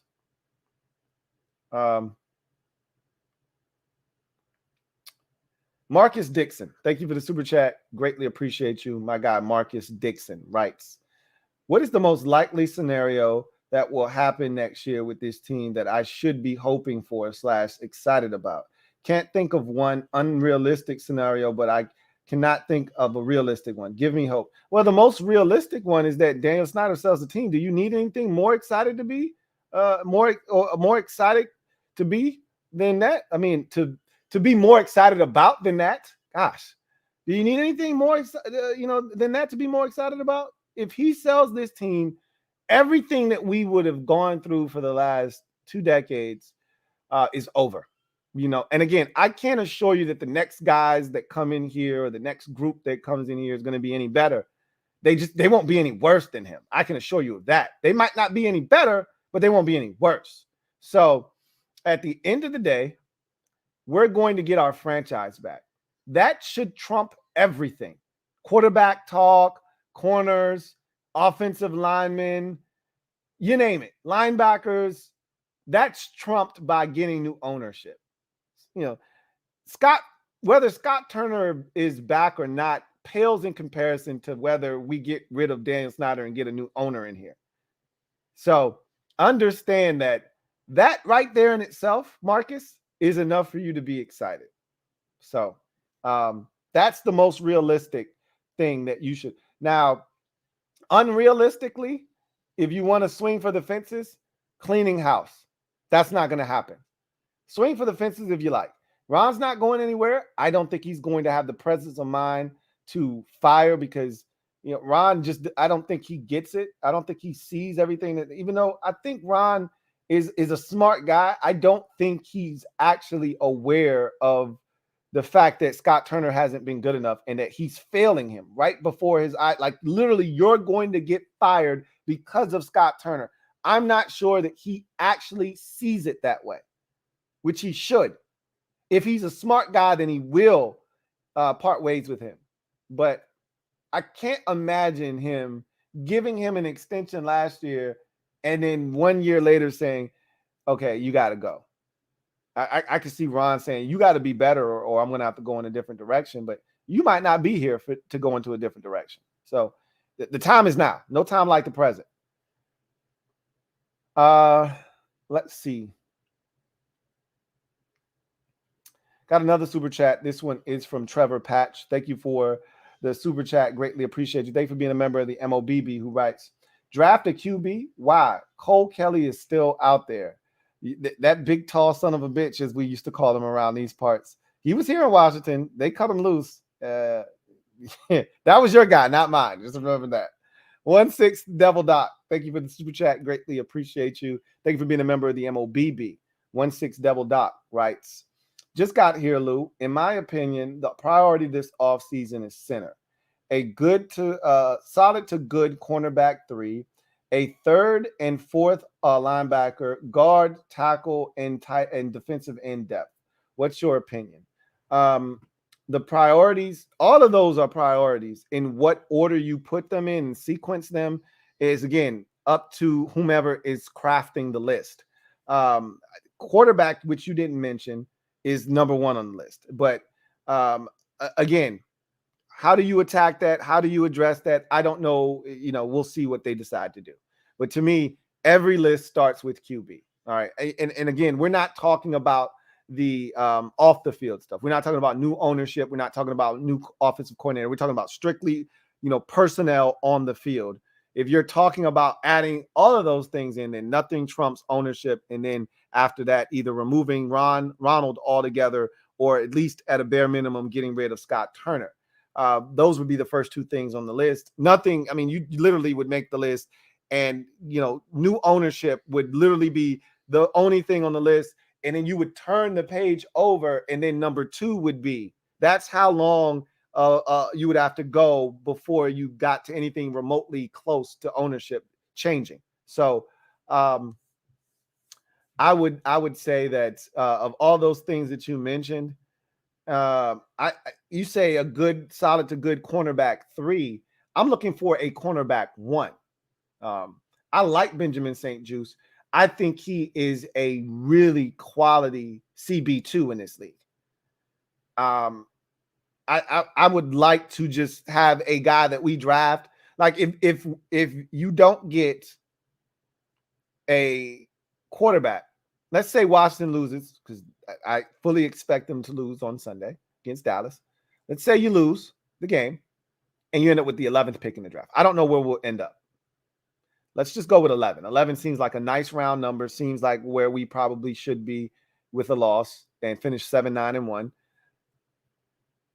Let's say that 3 quarterbacks go in the top 10 and you're at 11 and you are not interested in Anthony Richardson, because we know 1 and 2 will be Bryce Young and CJ Stroud in some way, shape, or form. Whether it's Young first, Stroud second, Stroud first, Young second. Those 2 are gone, 1 and 2. Wherever Chicago ends up, they're going to trade out of that pick. There's no way Chicago stays at 1 or 2 with that kind of ammunition that they will be able to acquire with that pick, knowing that they don't need a quarterback. It would be pure negligence on their part not to move back to, say, Indy's spot at, say, 4, 5, or 6, wherever Indy ends up. It'd be negligence on their part not to pick up the phone and ask Indy or Carolina or one of these teams that needs a quarterback, do you want to come up here or not? If they're not in Tennessee, what's good with you? You want to come up here and get CJ Stroud? Washington, what's good with you? It would be pure negligence on their part to not try and rape somebody for what they can get.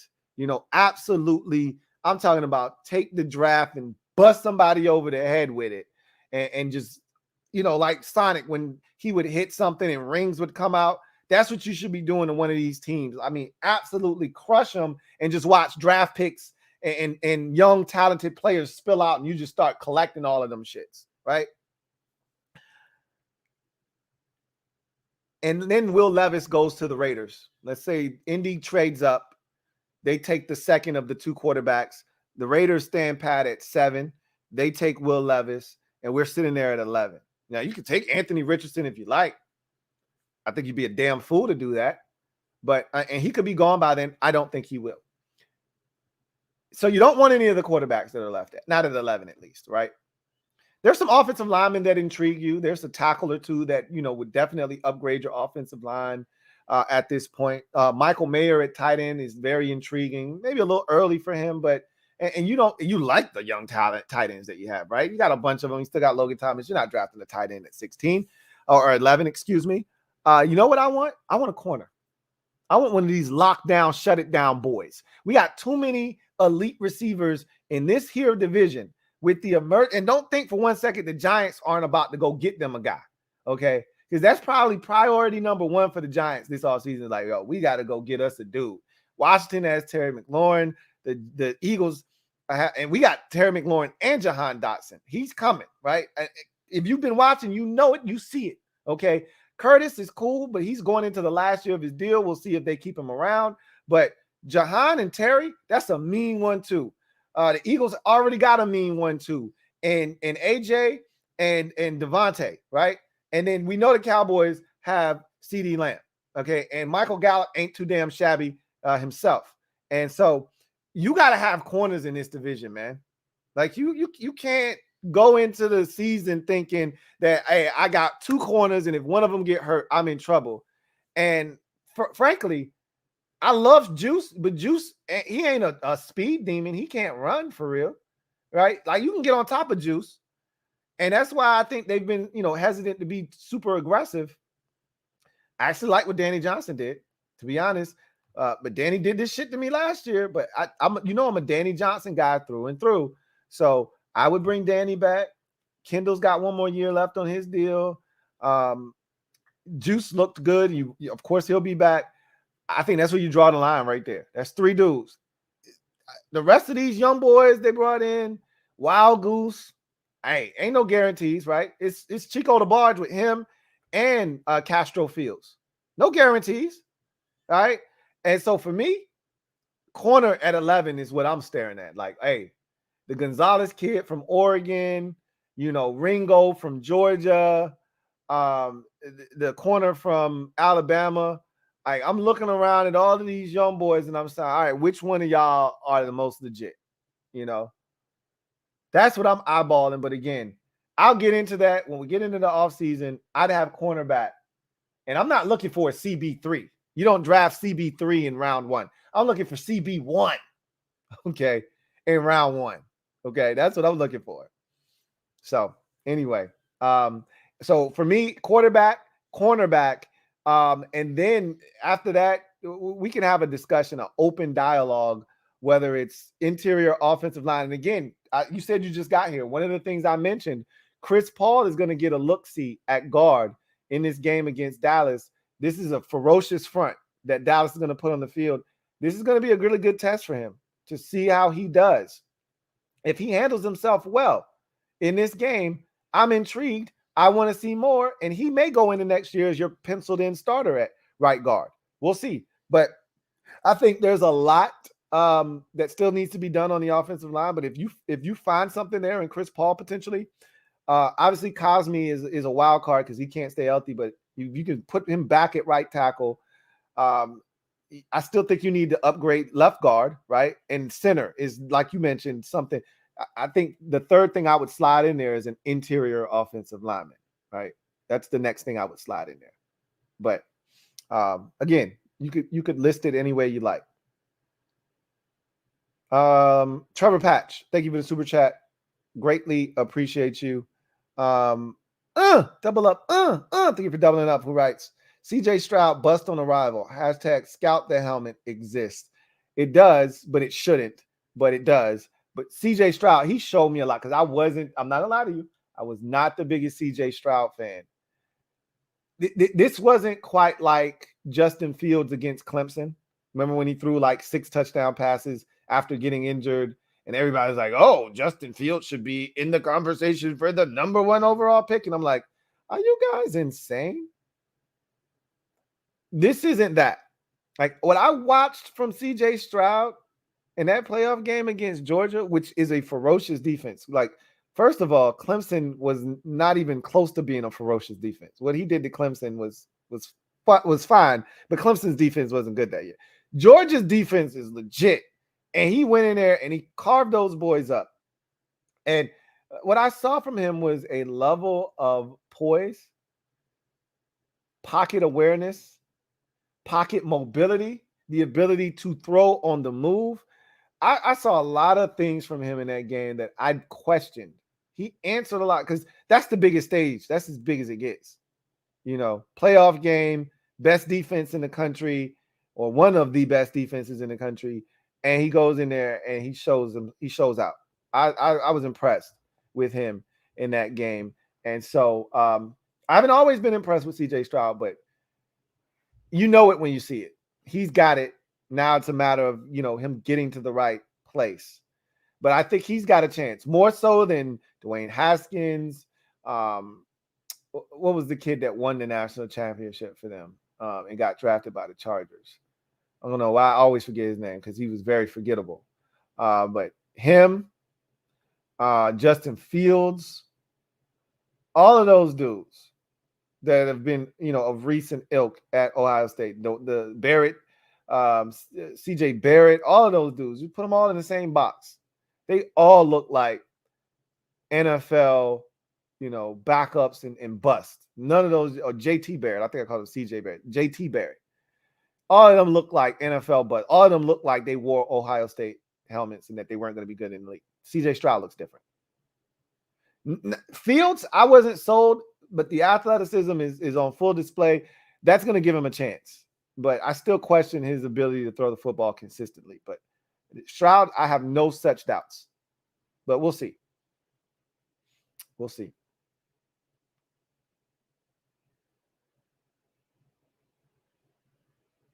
Red Wing 01, thank you for the super chat. Greatly appreciate you. Thank you for being a member of the MOBB, who writes, breaking news, Peyton Hillis is currently in critical condition after saving his kids from drowning earlier today. Currently in ICU, prayers up. Wow. If that's legit, that's crazy. Definitely prayers up for Peyton Hillis.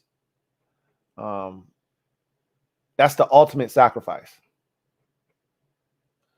No parent wants to have to do that, but if you're going to go out, that's the way you go out, saving your kids. Man, I hope he survives. Yikes. This is why, I don't know. I'm just going to be quiet because I don't even know the situation. Prayers up, man. Hopefully blessings come down, but prayers up, man. Prayers up for Peyton Hillis. Prayers up. Take command for life. Thank you for the super chat. Greatly appreciate you. Thank you for being a member of the MOBB, who writes, can't watch the stream tonight, so I won't see Lou reading this one, but I love you all, Mob Squad.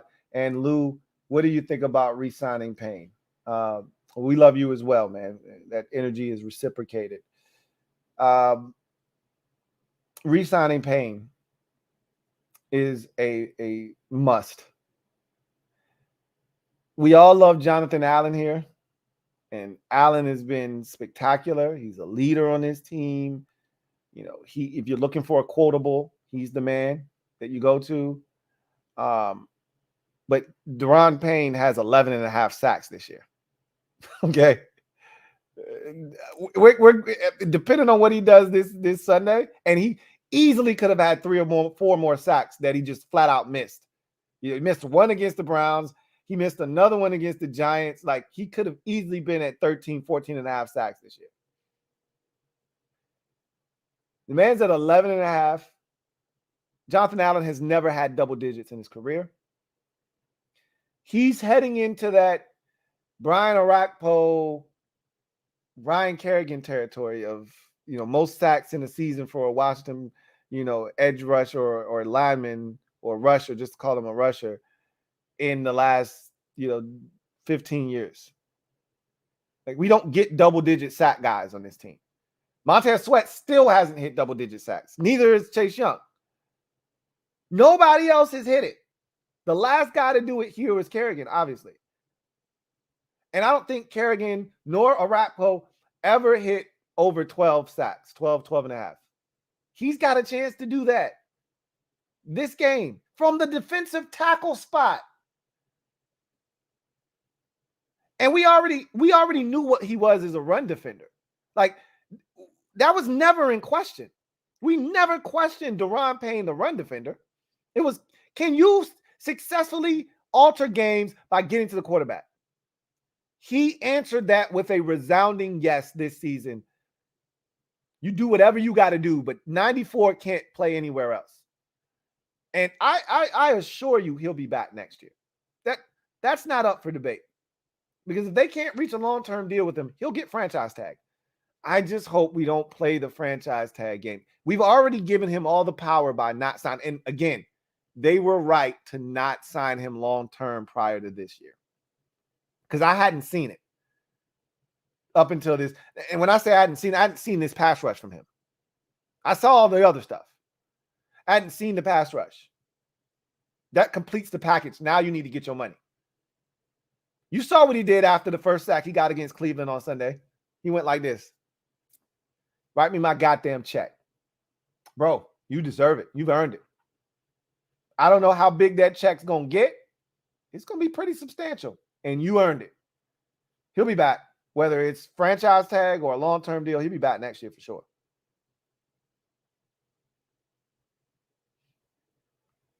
Trevor Patch, thank you for the super chat. Greatly appreciate you. Trev writes, Chris Paul at left guard, but right guard is worse than a mannequin. Well, I'm pretty sure. Well, let me see. Norwell is probably out. Let me go back and check it out real quick. I'm pretty sure Norwell is out. Yeah, Norwell's going to be out. So he'll probably be at left guard. My guess is that because Cornelius Lucas is out, Sam Cosmi will be back at right tackle. So I don't know what they're going to do on the inside of that offensive line, because Leno will be at left tackle. I think Cosmi will be at right tackle. Norwell's out. So I guess you slide in Chris Paul at left guard. Schweitzer will probably be at center still, and I don't know what you're going to do at right guard. I don't know if Trey Turner's prepared to come back or what may have you, but they'll have to do something at right guard. I don't really know what they're going to do, but we'll see what happens.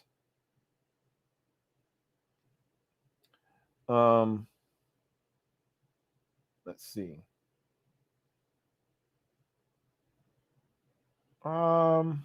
Jay Black, thank you for the super chat. Greatly appreciate you. My guy, Jay Black, writes, I blame my parents for all this heartache and pain because I could have chose another team to love and support. LOL. Yeah, man. Sometimes you don't really have a choice. You know, your parents don't necessarily give you an opportunity to, choose the team of your liking. And that sucks sometimes, man. It's unfortunate when, your parents push their love of a football team off. My dad never did that. He's a Cowboys fan. And I was allowed to choose my own team. Obviously, I chose Washington because that's what I saw growing up. But, I could easily be a Cowboys fan right now. If he would have groomed me to be a Cowboys fan, that's what I would have been. But he didn't. And I'm thankful for that. But, maybe I should be, maybe I shouldn't be. But, here I am, right? Whereas, some people are born into this stuff, man. You don't have a choice. Like, I'm not really giving my son an option. Like, I'm gonna be one of those liberal parents where, hey, if you don't want to play something, you don't have to. He's gonna play sports though. He didn't have a choice there, but he can pick whatever sport he wants. I didn't have a choice when I was growing up. I was going to play basketball and baseball, right? Football was optional. I wanted to play. My mom was like, nope, not playing, and that was that. That was that. But I'm gonna let my kids choose what they want to do, but I don't think I'm gonna allow my son to choose what team he wants to root for. I think I'm gonna pretty much push. If he likes football, he may not even like football. My son is into cars heavy right now. He might be one of those dudes that doesn't even know football comes on Sundays. Those type of people, bless their hearts, and I know several of them. Some of them are in my family that my sisters are married to. Bless their hearts, but they could care less about football on a Sunday. Some of them probably don't even, if not from my family, they wouldn't even know football was on Sundays. But I don't know if my son will be one of those type of guys because both of those gentlemen are into cars. My son may be one of those people. It seems like people that are into cars, like heavy into cars, could care less about sports. Oh, that's cool. It is what it is. But if he likes football, he'll be a Washington fan more likely than not. So I could talk shit, but I'll probably be one of those parents too. That like, hey, you're gonna be a Commanders fan, whether you like it or not. Anyway, I digress. Will Kavanaugh, thank you for the super chat. Greatly appreciate you. Hey Jay, hang in there, man. And don't resent your parents for that either, man. they thought they had your best. Look, your parents grew up in a different era. Depending on how old your parents, you might have young parents. I can't say that, but the likelihood is your parents grew up in an era where this team was good and you weren't supposed to be feeling the pain and anguish that you feel right now. So, ease off of them. Okay. Understand that they saw winning in their lifetime. A lot of it, as a matter of fact. They thought you were going to get blessed as well. They could have never seen the curveball that was coming. It was a mean one too. Will Kavanaugh, thank you for the super chat. Greatly appreciate you. Who writes, if Jay-Z's part owner, we need Beyonce to go up to Dan and say, to the left, everything you own in a box to the left. Hey, I wouldn't even, I was like, just get out. I don't need any singing, no serenading. Get your shit and go. Get on your yacht, never come back. I honestly, I could care less who owns the team. I'm hearing that there's some serious bidders in here that are not Jeff Bezos, right? That like, do you know what this team could be if the right ownership group comes in and they have a vision? Do you understand what this market is supposed to be making? This is one of the biggest media markets in the country. And for us to be last in the league in attendance and all the other shit that's wrong with a rundown stadium that's the worst in the league. Do you know what a new ownership group coming in here, first of all, Daniel Snyder leaving and selling will bring back a third of the fan base. Okay.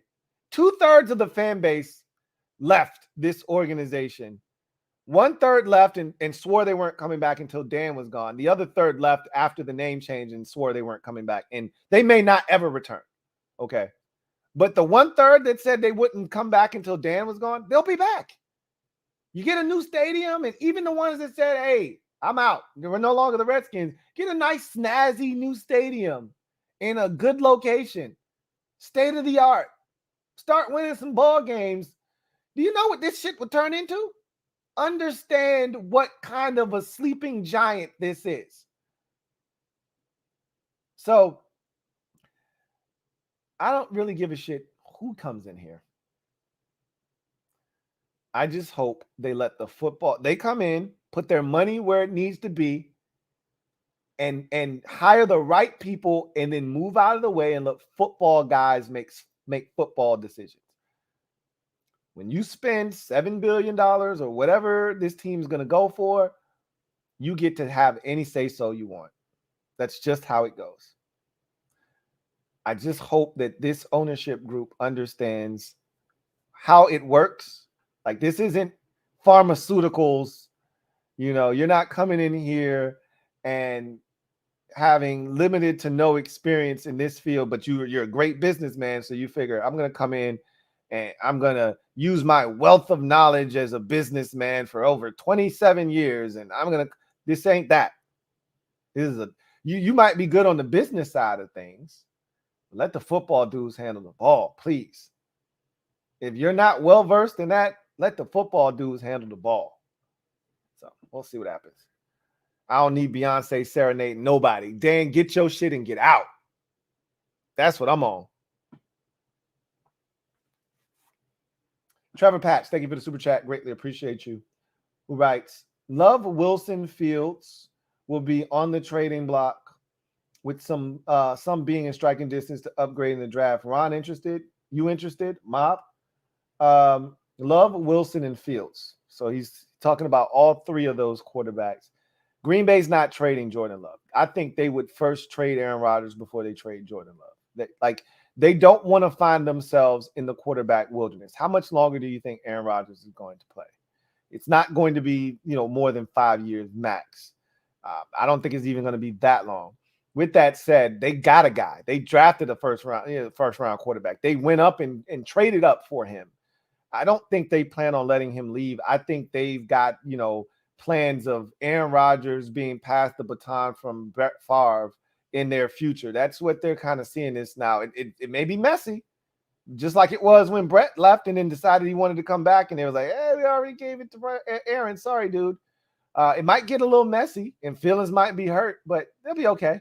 But I don't see them trading Jordan Love. As far as Wilson is concerned, he's scared the hell out of me already, and it's not the physical gifts and tools. We know he's capable. His off the field, his personality in the locker room, the shit he's saying, he's been more of a distraction to that team than he has been a positive and a guy that has worked hard and just not getting it done physically. He's been the direct opposite. We know he's got the physical tools, which I've always said this about first-round quarterbacks. Rarely is it physically that these guys can't get it done. If you're a first-round quarterback, you've already been vetted physically. Jamarcus Russell, and I know this doesn't mean much like it used to, but Michael Mayock once upon a time said, I've been to at least 20 combines. Never have, or pro days, 20 years worth of pro days. The most impressive one I've ever seen physically was Jamarcus Russell. Jamarcus Russell could play. Physically, he was as gifted thrower of the football as you'll find in the NFL. Right? No one ever doubted that. It was all about mental. A lot of times with these quarterbacks, Robert Griffin III physically was as gifted a thrower of the football as you will find. He had a rope, a hose for a right arm, and a lightning quick release, But it was mental with him. It's usually mental with these, and it's the same way with Zach Wilson. It's all mental with him. He doesn't think his shit stinks. He thinks he's the best guy in the room. He doesn't think it's his fault. Doesn't take accountability. You can't win with guys like that. They destroy locker rooms, and usually their play on the field isn't all that great either. I'm good on Zach Wilson. He may get a second act somewhere else if the Jets are interested in moving him, which I don't think they quite are yet. But good luck. If somebody is interested in trading for him, good luck. Better you than me. And Fields, I don't think the Bears are going anywhere on Fields. I think he won them over with his athleticism. They figure, hey, the rest will come. But as long as he's running that way, we got a shot. Look at Daniel Jones. Not the greatest passer in the world, but his athleticism helps. And teams have to respect you as a runner. If they don't, you make them pay. When they start to respect you, now guys are running wide open. We saw that with Fields this year. They got to get him some weapons. I don't think you can make any determination on Justin Fields till you get him some real weapons to throw to. They failed him in that department last offseason. They started that process by trading for Chase Claypool, which is a good start, but they need to continue to add to that group. They don't have nearly enough for him. I don't think any of those guys are really intriguing, nor do I think any of those guys are getting traded this offseason. Video channel. Thank you for the super chat. Greatly appreciate you. Double up. Thank you for doubling up. Who writes, double up. Yes, indeed. Is Sunday the final game in DC for Logan Thomas and Kendall Fuller? Also, Montez a trade candidate? Both of those guys would be going into the final years of their deals.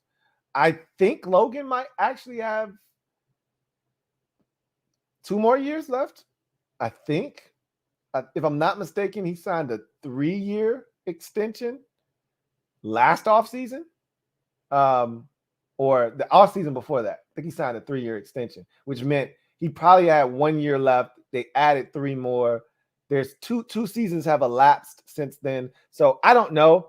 I mean, Logan's not making a bunch of money. I mean, if you're penny pinching and his number is, say, $7 million, and if you cut him, you save 3 of that 7. Well, okay, fine. But, I mean, are you really penny pinching with a leader on the team? I can tell you this. He was not happy about Taylor Heinicke being benched. Taylor Heinicke is his best friend on the team. And he was vocal about not necessarily agreeing with the move. But Logan's,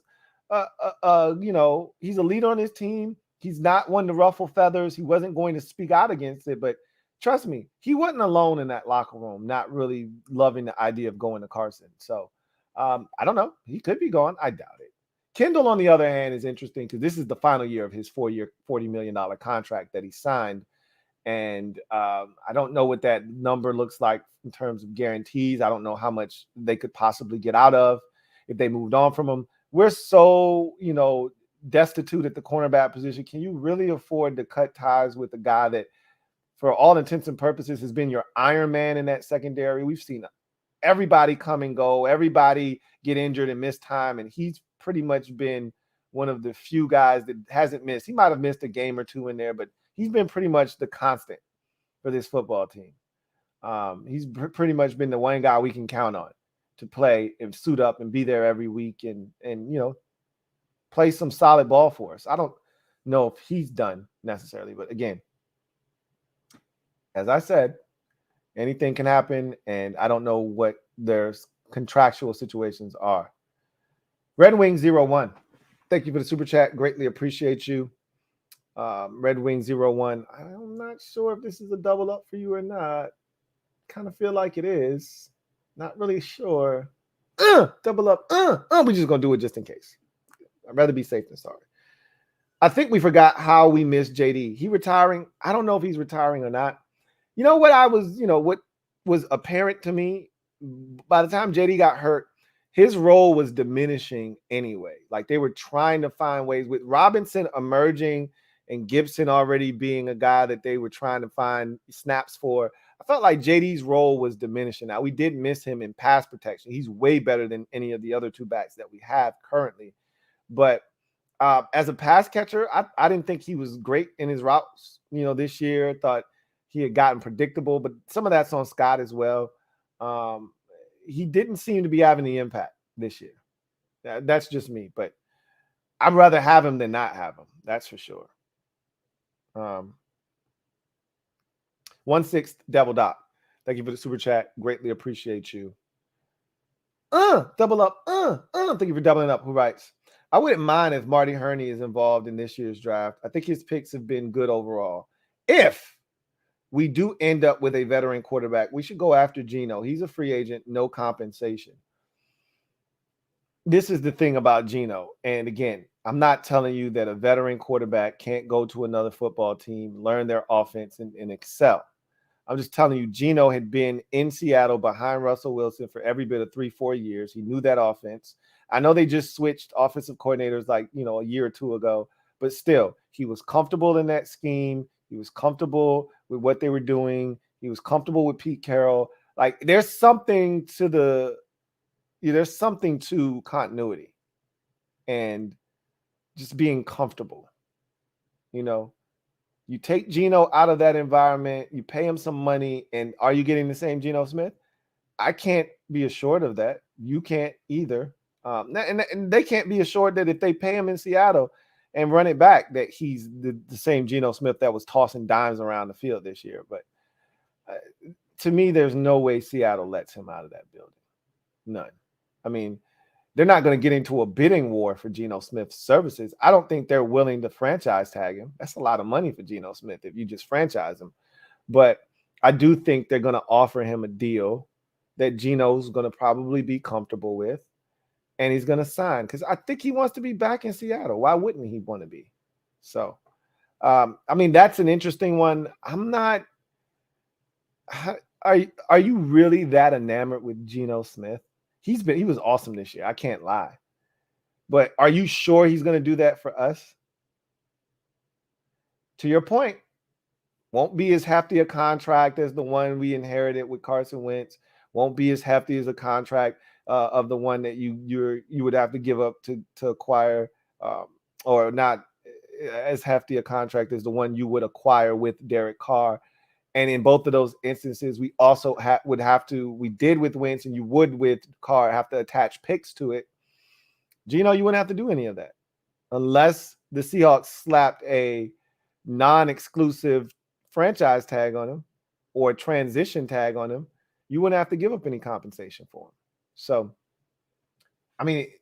theoretically, it's interesting. I don't know if I'm really on board with Geno Smith. I think he's perfect for where he is.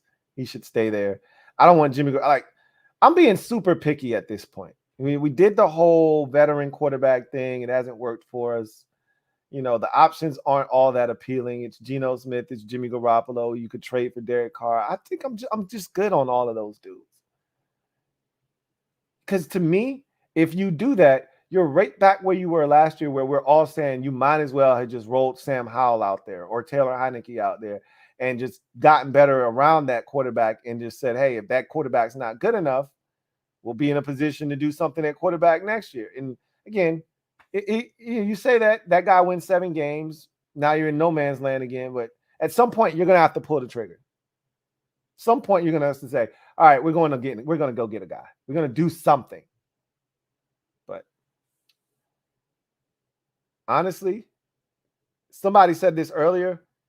I echo those sentiments. I would prefer that we don't do anything at quarterback that would tie us to anyone long-term with this group. I would prefer Ron not draft a quarterback. I would prefer Scott not get a quarterback for his system and scheme. I would prefer that everything be put on pause until we figure out the long-term future of this organization. Whether Ron's going to be a part of it or not remains to be seen. Ron goes and wins 12 games next year. We're all singing a different tune, and Ron's not going anywhere. Then, Ron would have full autonomy because he's already running the organization anyway. He'd have full autonomy to do whatever it is he wants to do. But I would hate for Ron to go out, trade for Derek Carr. We got all this money on the books, give up draft capital, or I'd hate for them to go out, sign Jimmy Garoppolo, or I'd hate for them to go out, go get Geno Smith, or I'd hate for them to draft a quarterback in the first round. They all get fired, and now you got to tell the next coach that comes in here and the next GM that comes in here, hey, this is y'all stuff now. Figure it out. But we just spent the first round pick on this dude, so make it work. Unless that dude is Justin Herbert, I don't know. So I kind of would prefer they just did nothing at the quarterback position, personally. John Perez, thank you for the super chat. Greatly appreciate you. Double up. Thank you for doubling up. JP writes, a loss to Dallas would give us the 10th pick. Kaylee Ringo from Georgia, Joey Porter from Penn State. I think he'll already be gone, honestly. Yeah, Porter, to me, is a top 10 pick. So I think he'll be the first corner gone, and I think he'll be gone within the first 7 picks before we would even get a sniff at him. But we're talking about that in January. We have no idea what's going to transpire. Needs to be the pick if we can't get a QB. I didn't even mention Porter because I think he's going to be gone. Wherever we pick, 10, 11, wherever we're picking, I think he'll be long gone before, we get an opportunity to pull the trigger. Ringo should be there. I would assume he would be there at 11, but I assumed, J.C. Horn would be available when we were picking, and he was the first corner taken, I believe, even before the Broncos took Patrick Surtain II, and Surtain has been way better than J.C. Horn. So you think you have no idea. We'll see. We'll see what happens.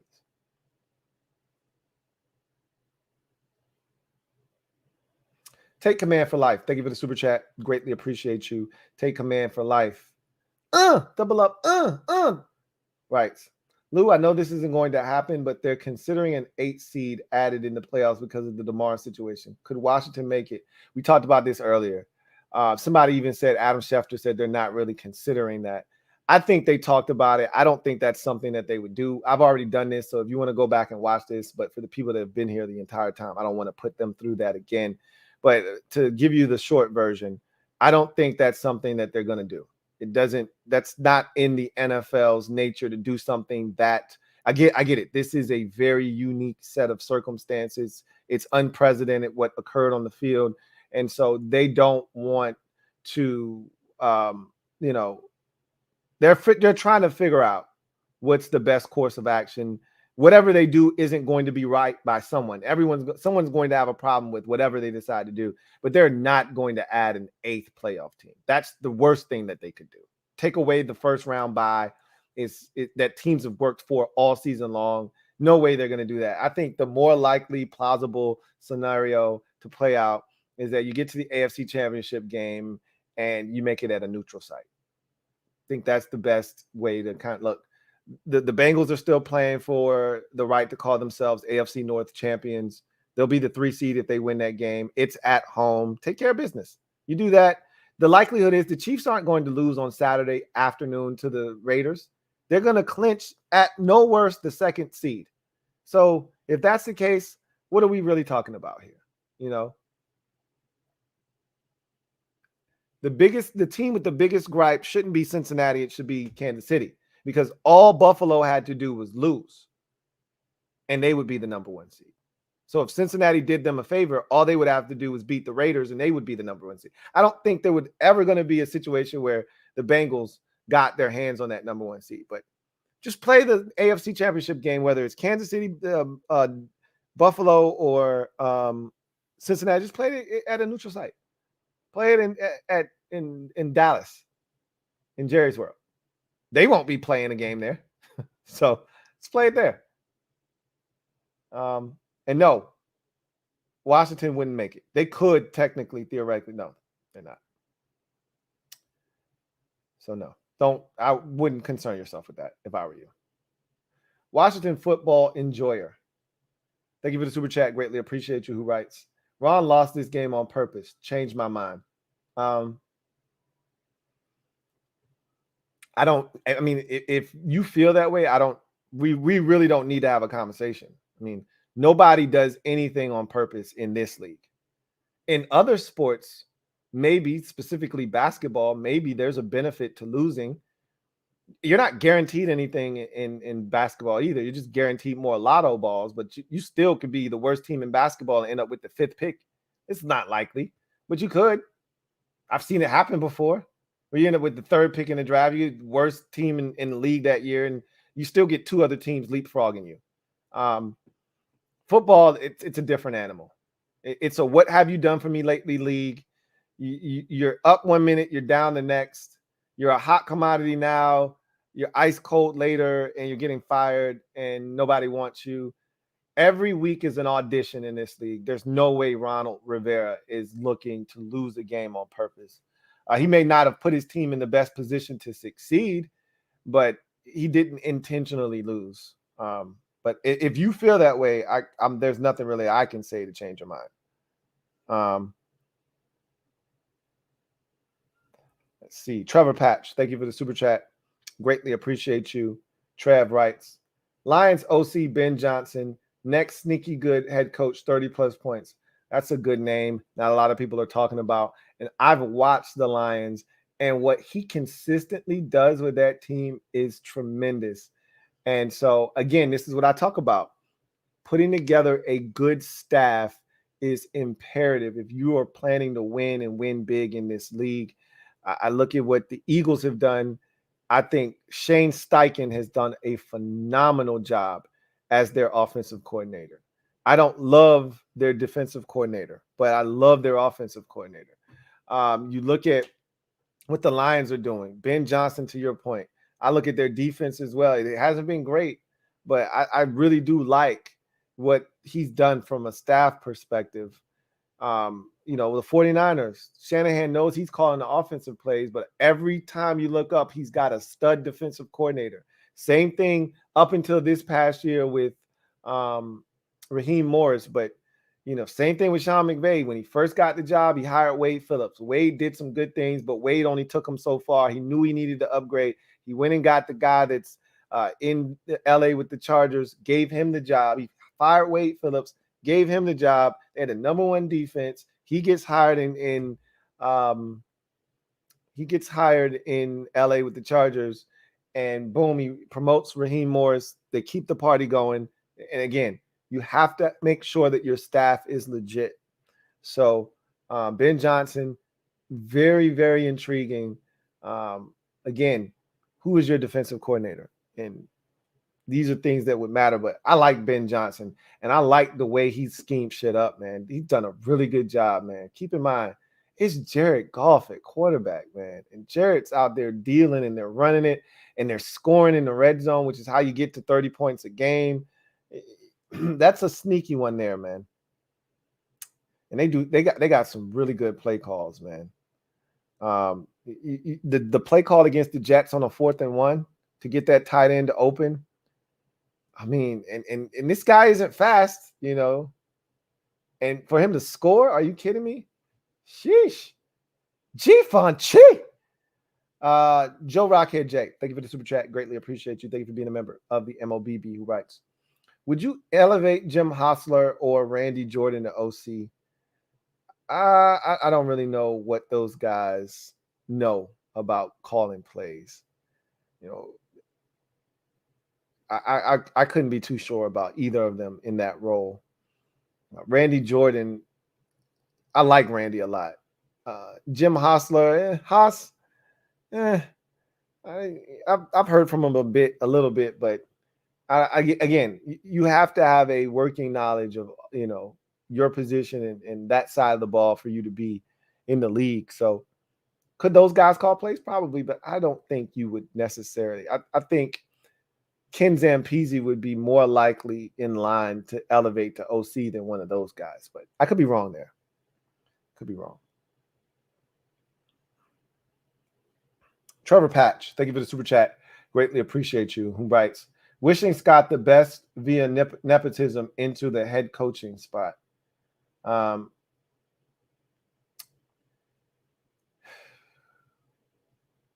I think even if he got fired here, he'd get another opportunity somewhere else. And I don't know why he would, but somebody else might give him a look-see. And he may be able to redeem himself. I just don't see that happening here. And I've run out of patience. John Perez, thank you for the super chat. Greatly appreciate you, my guy. JP writes, I would personally pay a steep price to move up for Stroud in the draft if we pick 10th. I truly believe he's legit. I don't think you're wrong. I don't think you're wrong about that. And thus, I would be intrigued by him as well. Somebody earlier said, scout the helmet, this, that, and the third. And they don't think he would be good and called him a bust or whatever. He looks different than all the other Ohio State quarterbacks. Cardale Jones, that's the other guy I was thinking about. I couldn't think of his name earlier. Cardale Jones, JT Barrett, Dwayne Haskins, Fields to a lesser extent, but all of those guys look like they were flawed quarterbacks. Stroud is the first one that looks legit.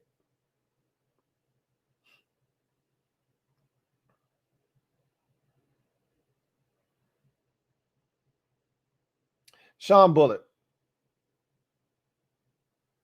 thank you for the super chat. Greatly appreciate you. Who writes, I don't even know what this is. Hey, Lou, I'm finger popping my, I don't know what the hell we got going on there. I'm going to keep it pushing. We're going to keep it pushing. I don't know if that's some luck stuff or what, but I'm definitely going to keep it moving. Gearcell 1, thank you for the super chat. Greatly appreciate you. Thank you for being a member of the MOBB, who writes, just sent Ron some TLC yoga pants with no scrubs on the side with sweet potato colored sandals. Tragic. No scrubs on the side. Oh, man. That's good stuff. We don't want no scrubs around here. King Vision, thank you for the super chat. Greatly appreciate you. Thank you for being a member of the MOBB, or stand up.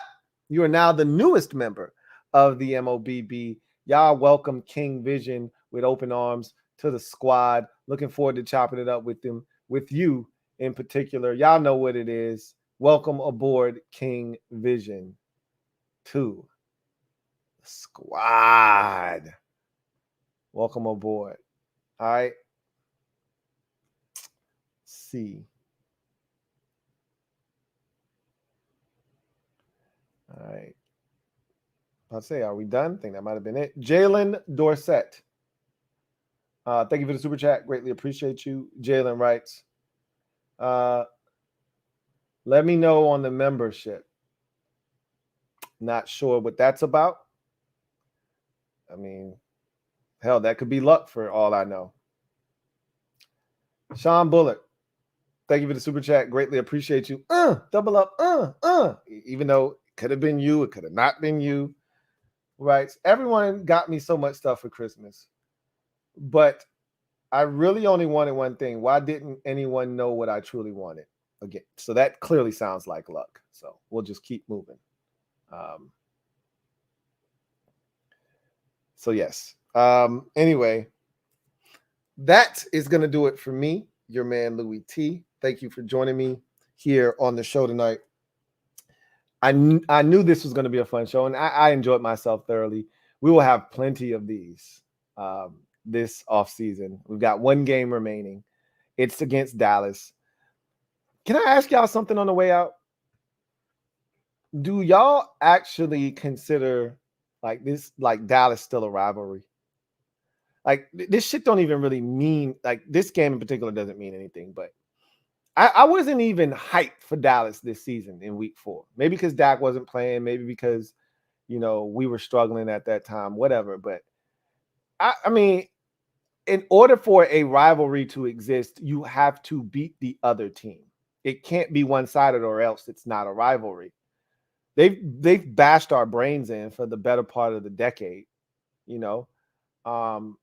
When we beat them, it's only when Dak isn't in the lineup. When he plays, we never beat them. We've only beaten them once in like 13 tries or whatever. Do you even consider this shit to be something that you get hyped about anymore? I don't.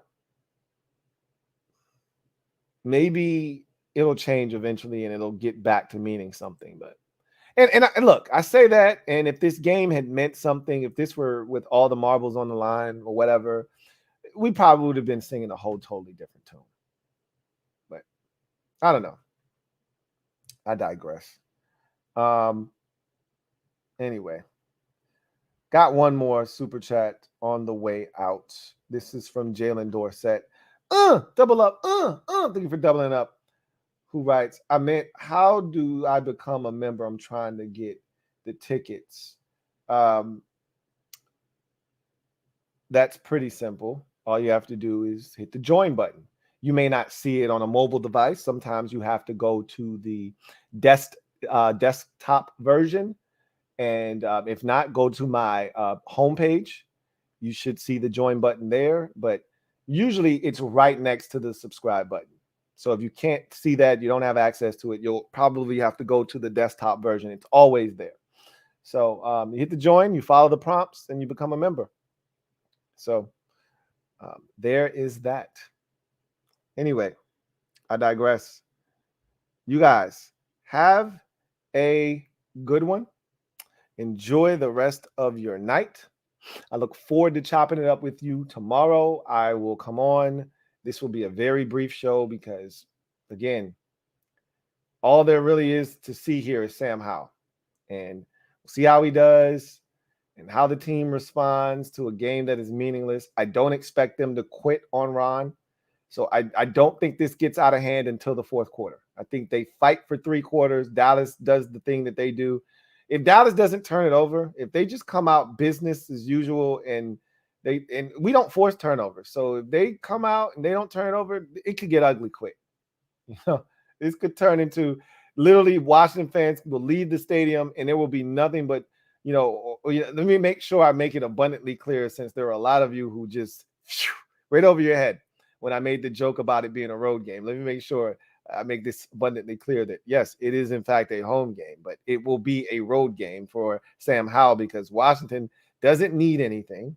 Is out of it. They don't have anything that they're playing for. The only thing that is relevant is that they're retiring Sonny Jurgensen's jersey at this game. That may bring some 80-year-olds out. Other than that, probably going to be a sea of blue at this game. They're going to take over, and if it gets ugly early, all you'll hear is Cowboys fans. They'll be chanting defense when we have the ball. It will feel like a true road game. So anyway, I digress. Got a super chat here on the way out from Luck. Thank you for the super chat. Greatly appreciate you.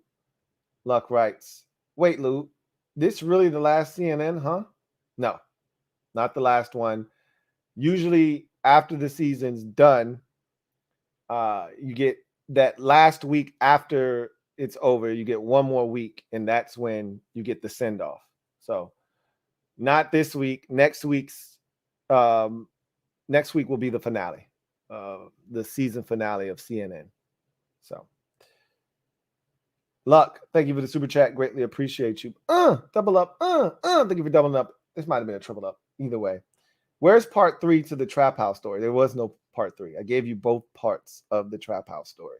So, again, if you're trying to get me, what part 3? These nuts.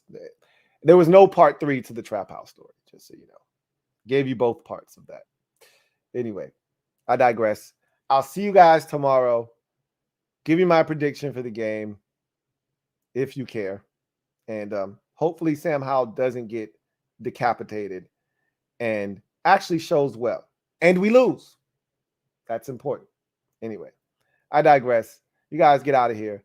I'll see you next time. God bless and Good night. Here comes the diesel. Here comes the diesel. There's the snap, hand to Riggins. Good hole. He's got the first down to the 40. He's gone. The 35, the 30, the 20.